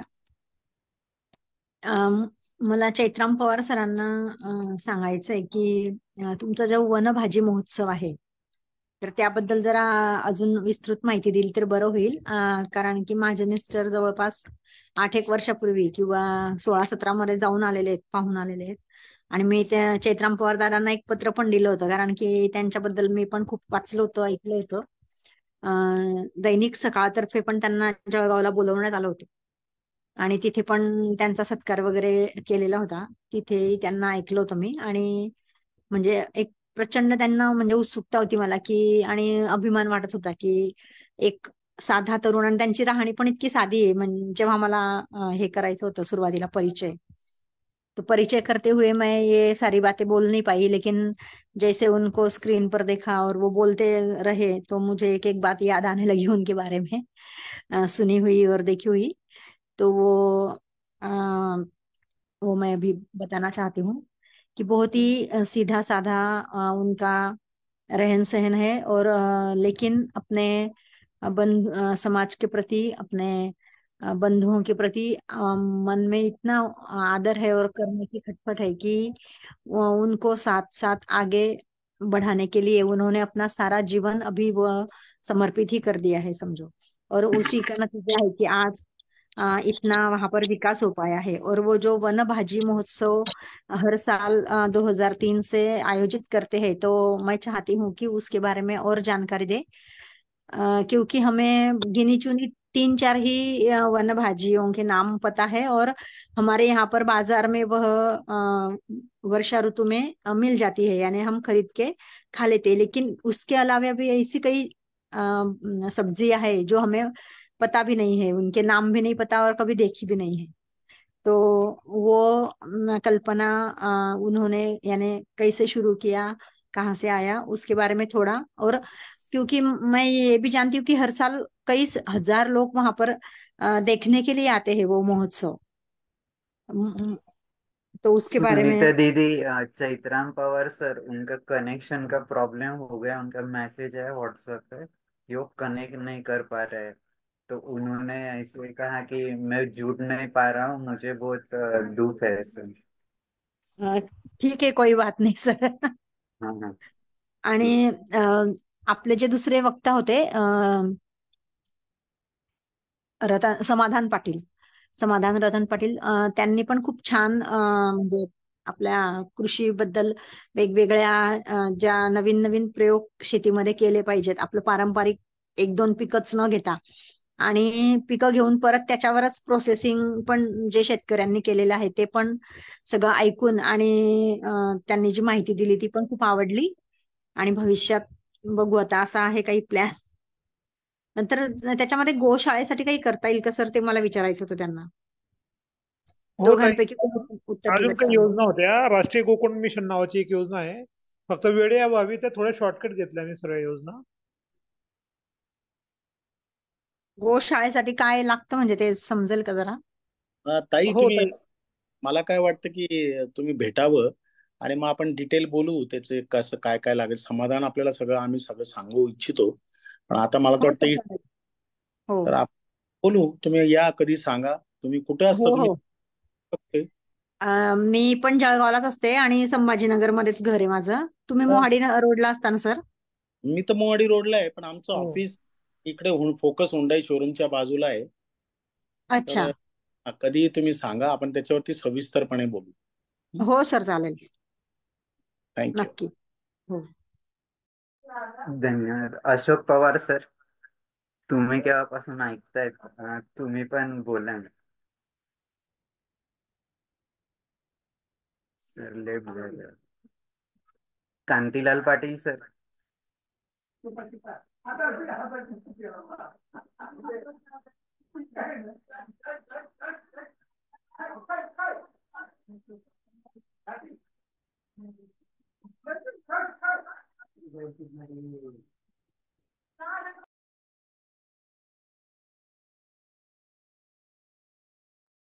बहुतेक अनम्यूट नाही करत ते कांतीलाल पाटील सर. ठीक है, मी आम मैं आओ तापी नदी को जाने की टीम के तरफ से आप सभी का फिर से एक बार शुक्रगुजार हूँ।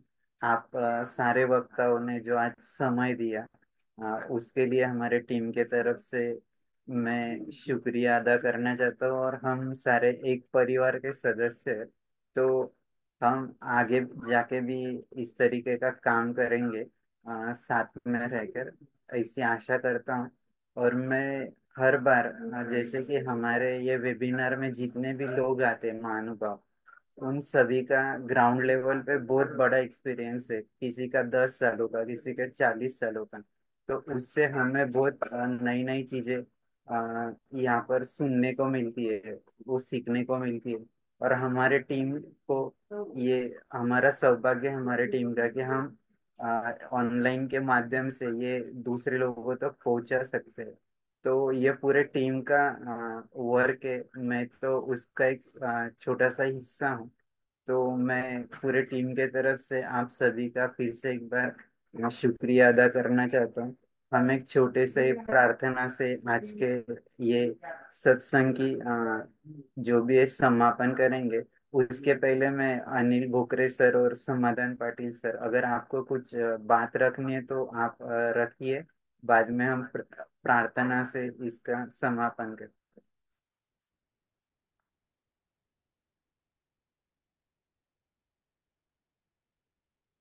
नाही विशालजी, काही अडचण नाही. आता आपण बोलूच आता, काही अडचण नाही. Okay. Okay sir, thank you. एक छोटी सी प्रार्थना लेके हम आज के प्रोग्राम का समापन करते हैं। ओम असतो मा सद्गमय, तमसो मा ज्योतिर्गमय, मृत्योर्मा अमृतं गमय। ओम शांति शांति शांति। धन्यवाद सभी को। जय जगत। फिर से अगले वेबिनार में हम जरूर मिलते हैं। थैंक